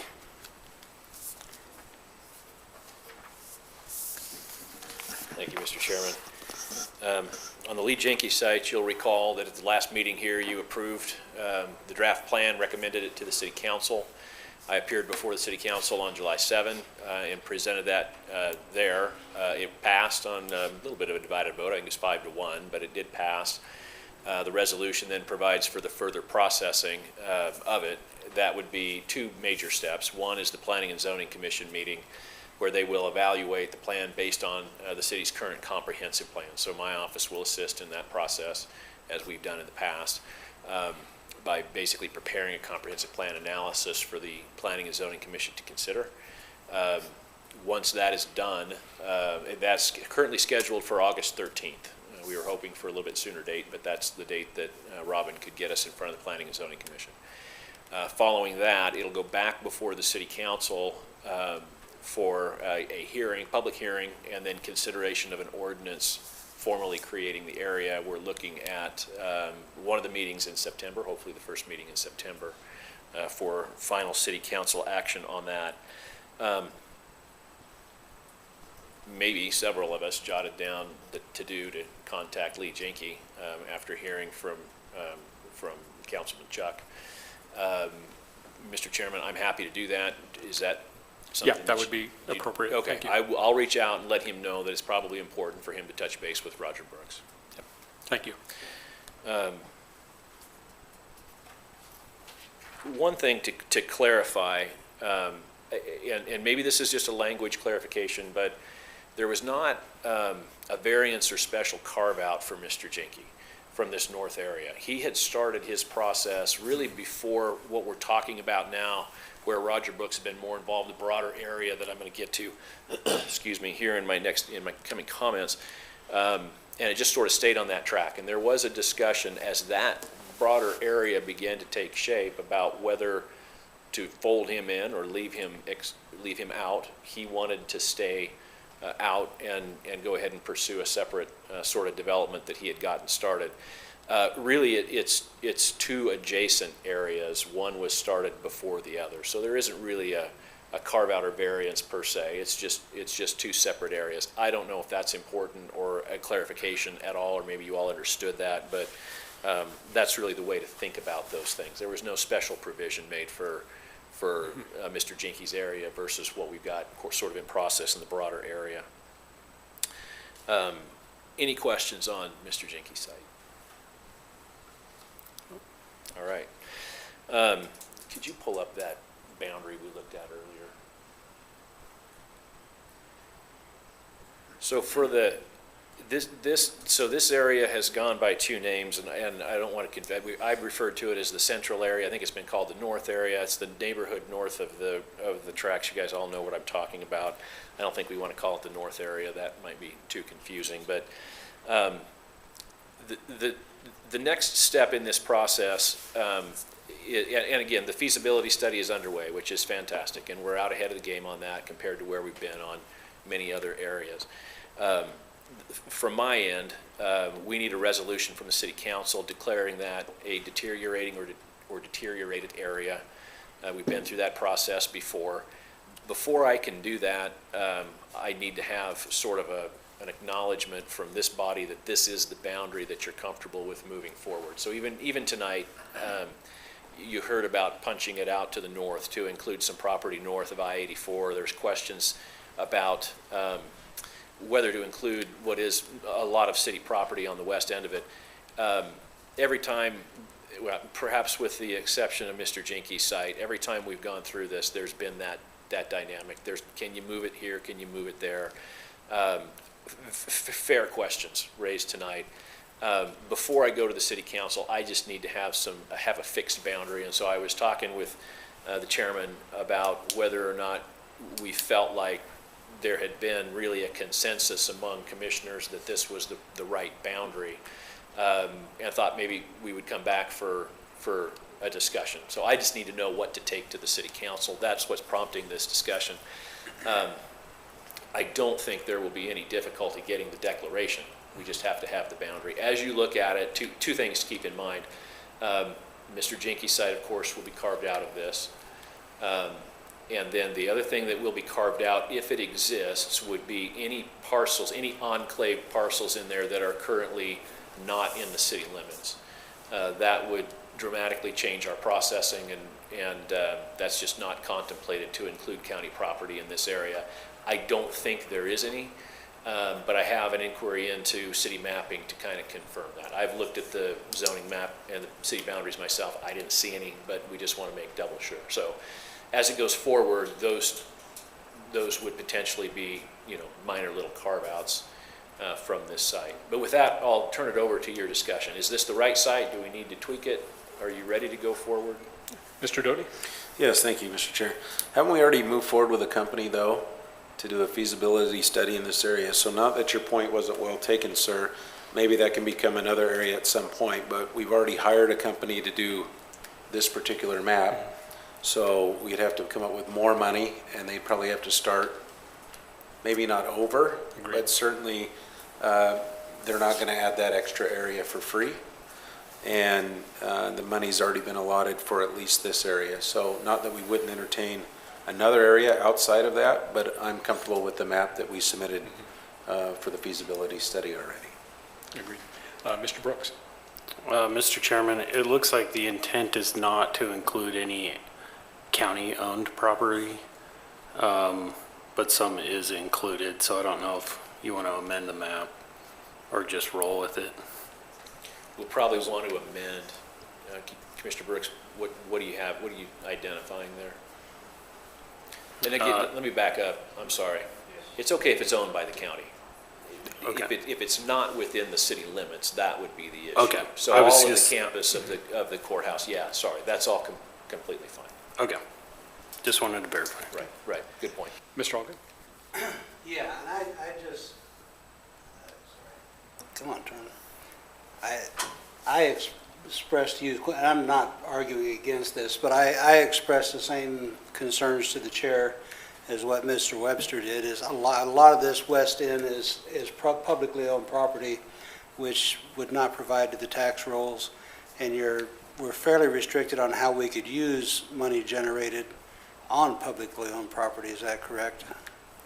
It certainly can be used to enhance recreational facilities, and so there would be some alignment there probably with what we have at least talked about in a draft plan for this area, some enhanced recreational opportunities for people in that area. What about public works infrastructure? Can you use urban renewal money for that in a publicly owned area? You're looking at like the treatment works facility and that kind I'm of stuff. sorry, say that again. You're looking at the treatment plant? Treatment plan and some of the, because there's been discussion of pathways and things like that connecting the city to the parks out there. Yes, that kind of thing.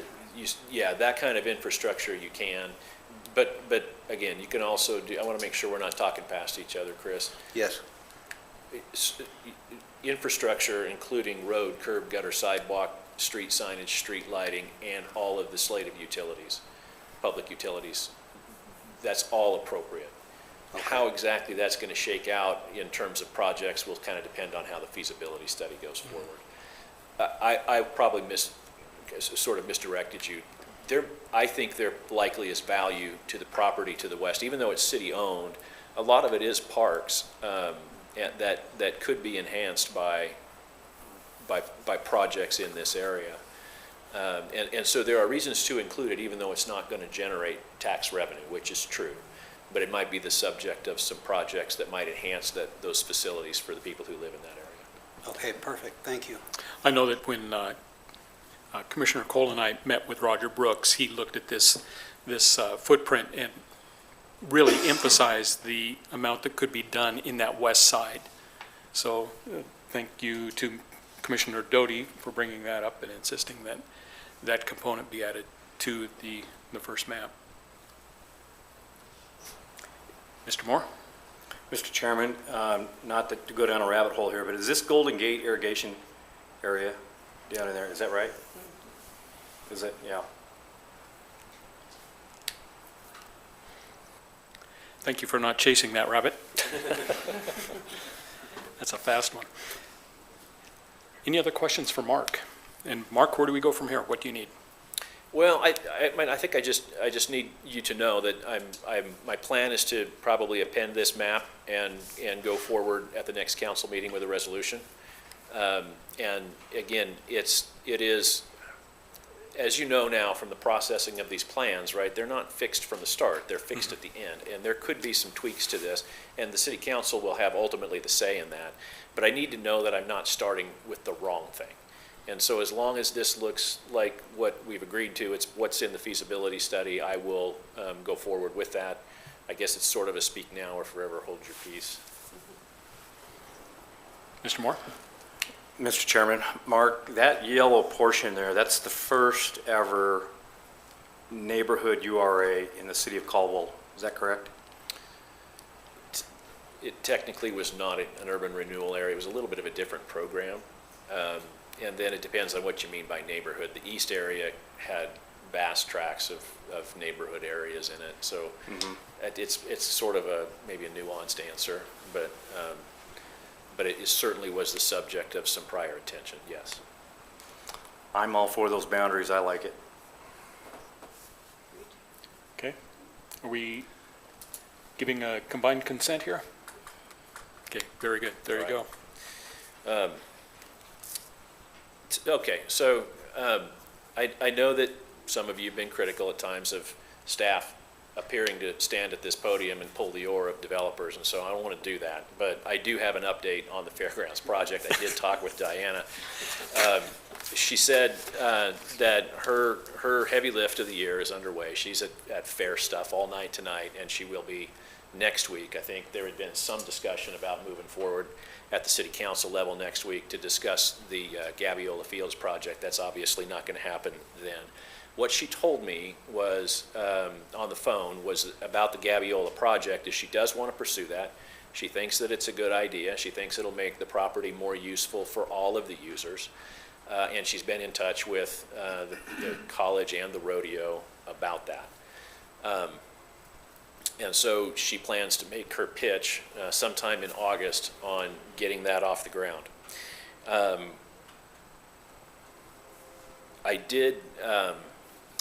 Based on conversations we've had here in these meetings and similar conversations I've had with the economic development staff, I told her that, look, we're getting to the point where one of the things that's a value to the agency is just getting this closed out with or without spending all of the money. And I thought she'd object to that. She really didn't. She wants to get it closed out too. She understands we're beyond the sunsetting of that area, and we've got this diminishing list of projects we're trying to work through. So she understands that, or at least that's what she articulated to me on the phone. But that's the point at which she said she really did feel like this was a project that was worth considering. And so I think my advice on this is let's wait and see what happens in August, see what the city council does. I think if that's not something that looks like it's going to fly by September, I'm thinking that we, and I'm happy to do this, have a very serious conversation with Diane about just winding it up if there aren't other projects that might be appropriate for that remaining $218,000. Again, any comments on that? Just one, Mr. Chair. Mr. Doyle? When you looked at the contract, I just want to ensure that whatever she's proposing in the conversation you had, and it sounds like more is going to come to council, so maybe we'll know more then. So if you can't answer this tonight, that's fine, but we just want to make sure it qualifies as well, right? Yeah. And we don't want to lose sight of that, so. Yeah, that's a fair issue, and that needs to be resolved. It did come up. I've begun to look at that. I probably don't have a definitive answer. I did talk to her about that might be an issue. She's aware of it. She talked about some of the other things that are on that list of projects that do stretch out beyond just the fair building, including on to Gabiola Fields and around the area too. So she's going to be, we're both looking at that. Thank you. Mr. Allgood? You can turn green. There you go. Yeah, this just, nothing regarding Ms. Sinner or her idea. It's been a frustration of mine with both council and this board that the goalpost on Gabiola Field keeps moving on what we're going to do out there. We've had lots of discussion in the council meetings and person to person about how we're going to improve parking, improve the situation at Gabiola Field. And again, I just feel like the goalpost keeps moving. I'm not at all against what Ms. Sinner is proposing, but I don't know much. It would be nice to have a representative from the city come here and say, this is what it looked like and we support it or we don't support it or something, so that I would like to have something that we can count on and say, this is what we're going to do with Gabiola Field. It would be very helpful. Understood. I'll pass that along. Any other comments? Very good. Thank you, Mark. Can I add one more thing that should have gotten on here? My apologies. Sure. So we talked about this assignment from Ted Caldwell that ultimately was to facilitate the amphitheater project. We're continuing to work on that. His development plan is such that it's probably going to trigger the need for that project within the foreseeable future. So a lot of what we've been talking about is the funding for it. Based on conversations as recently as this morning, it looks like that's going to be an LID. And so we'll be working on that. Be working on that project, and then as well as some confirming agreements with both Luxor, who's the amphitheater folks, and Ted Caldwell to make sure that if this obligation is assumed, that it will, that what the agency seeks out of it will actually come to fruition. If it doesn't, then there would be essentially no obligation to repay those LIDs. That would remain with the property owners. So anyway, it's in process. I wanted you to know we're working on it. It was not ready to bring back at this meeting.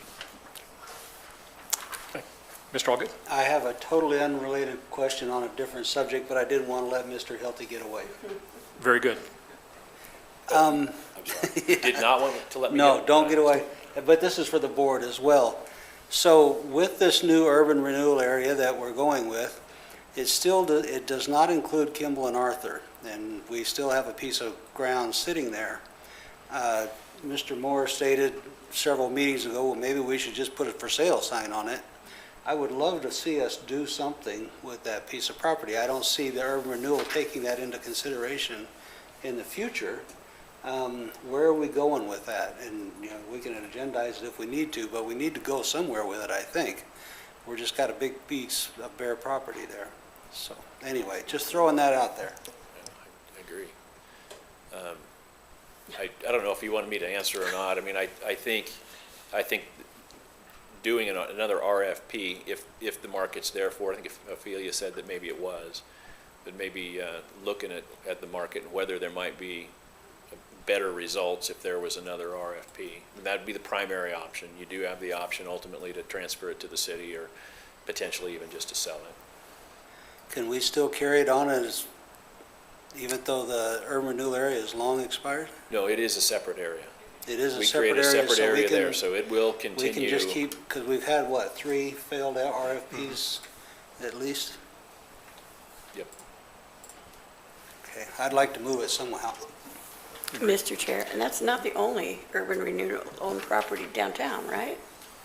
Well, where the, adjacent to the Tillian. Uh-huh. Yeah. Yeah.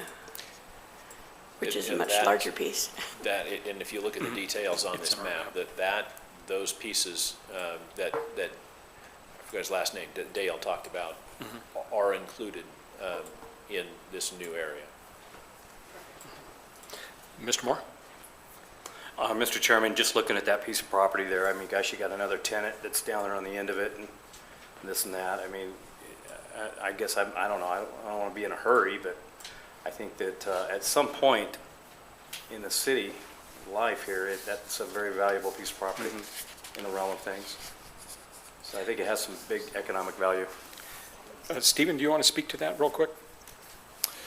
Yeah, Chairman, really what we've been trying to do is, I've had sporadic conversations with the adjacent property owner at Kimball and Arthur, so it's split into, urban renewal has ownership of one corner, the hard corner, and then there's another property owner, Mr. Kinsenga, and we're trying to find a way to blend those two together, make those more harmonious, because we feel like the highest and best use could be a more combined approach with all that acreage there, and it's really hard to make sense of a really impactful project if it's just that hard corner that urban renewal owns. So that's been some of the difficulty in it, but I do see some value potentially in looking at an RFP and maybe extending the timeline of that. Perhaps we look at maybe a 3 or 4 month RFP, so giving folks time to digest it and put all their ideas and goals together, and then taking a look at it from our perspective. And of course, we'll share the word. We're getting some greater interest. I think the jobs report that I referenced in my update was a positive thing for our economy. We continue to defy odds. We're looking out for a downturn of some kind in economic downturn nationwide, but it hasn't hit us yet. We've been really resilient that way. So I think the development community is starting to feel some of that too, and adjust to the new standards of our economy. Now, Steve, when the previous RFP on this parcel went out, there was a whole lot of interest, a whole lot of people checking in, but it just never produced a application. Is that correct? That is correct. And if you recall, all the discussion about tariffs and everything in between, the timing of it was rather difficult. Okay. Thank you, Stephen. Thank you. Very good. This brings us to our commissioner reports. Anything from Mr. Doney? I'm good for tonight. Thank you, Mr. Chair. Ms. Warwick? Nothing. Mr. Brooks? Not tonight, Mr. Chairman. Okay. Mr. Cole? Mr. Allgood? No, sir. Mr. Moore? I've got a $500 challenge to any business on the Humane Society, the West Valley, that wants to donate to that cause and try to help alleviate some of the issues that they're having there with the windfall shortage. And if we can get 10 of those, I'll donate another $500, and hopefully we will not have feral cats and stray dogs and things wandering around the city, and we can come to grips with that. So, and that was an idea that the man on the end down there gave me. So you know, there's a lot of feral cats in the area that I live in, and I don't want to see that number go up. Yeah, very good. Thank you for your generosity, by the way. And nothing for me tonight, so I'm ready for a motion for adjournment. And we are adjourned.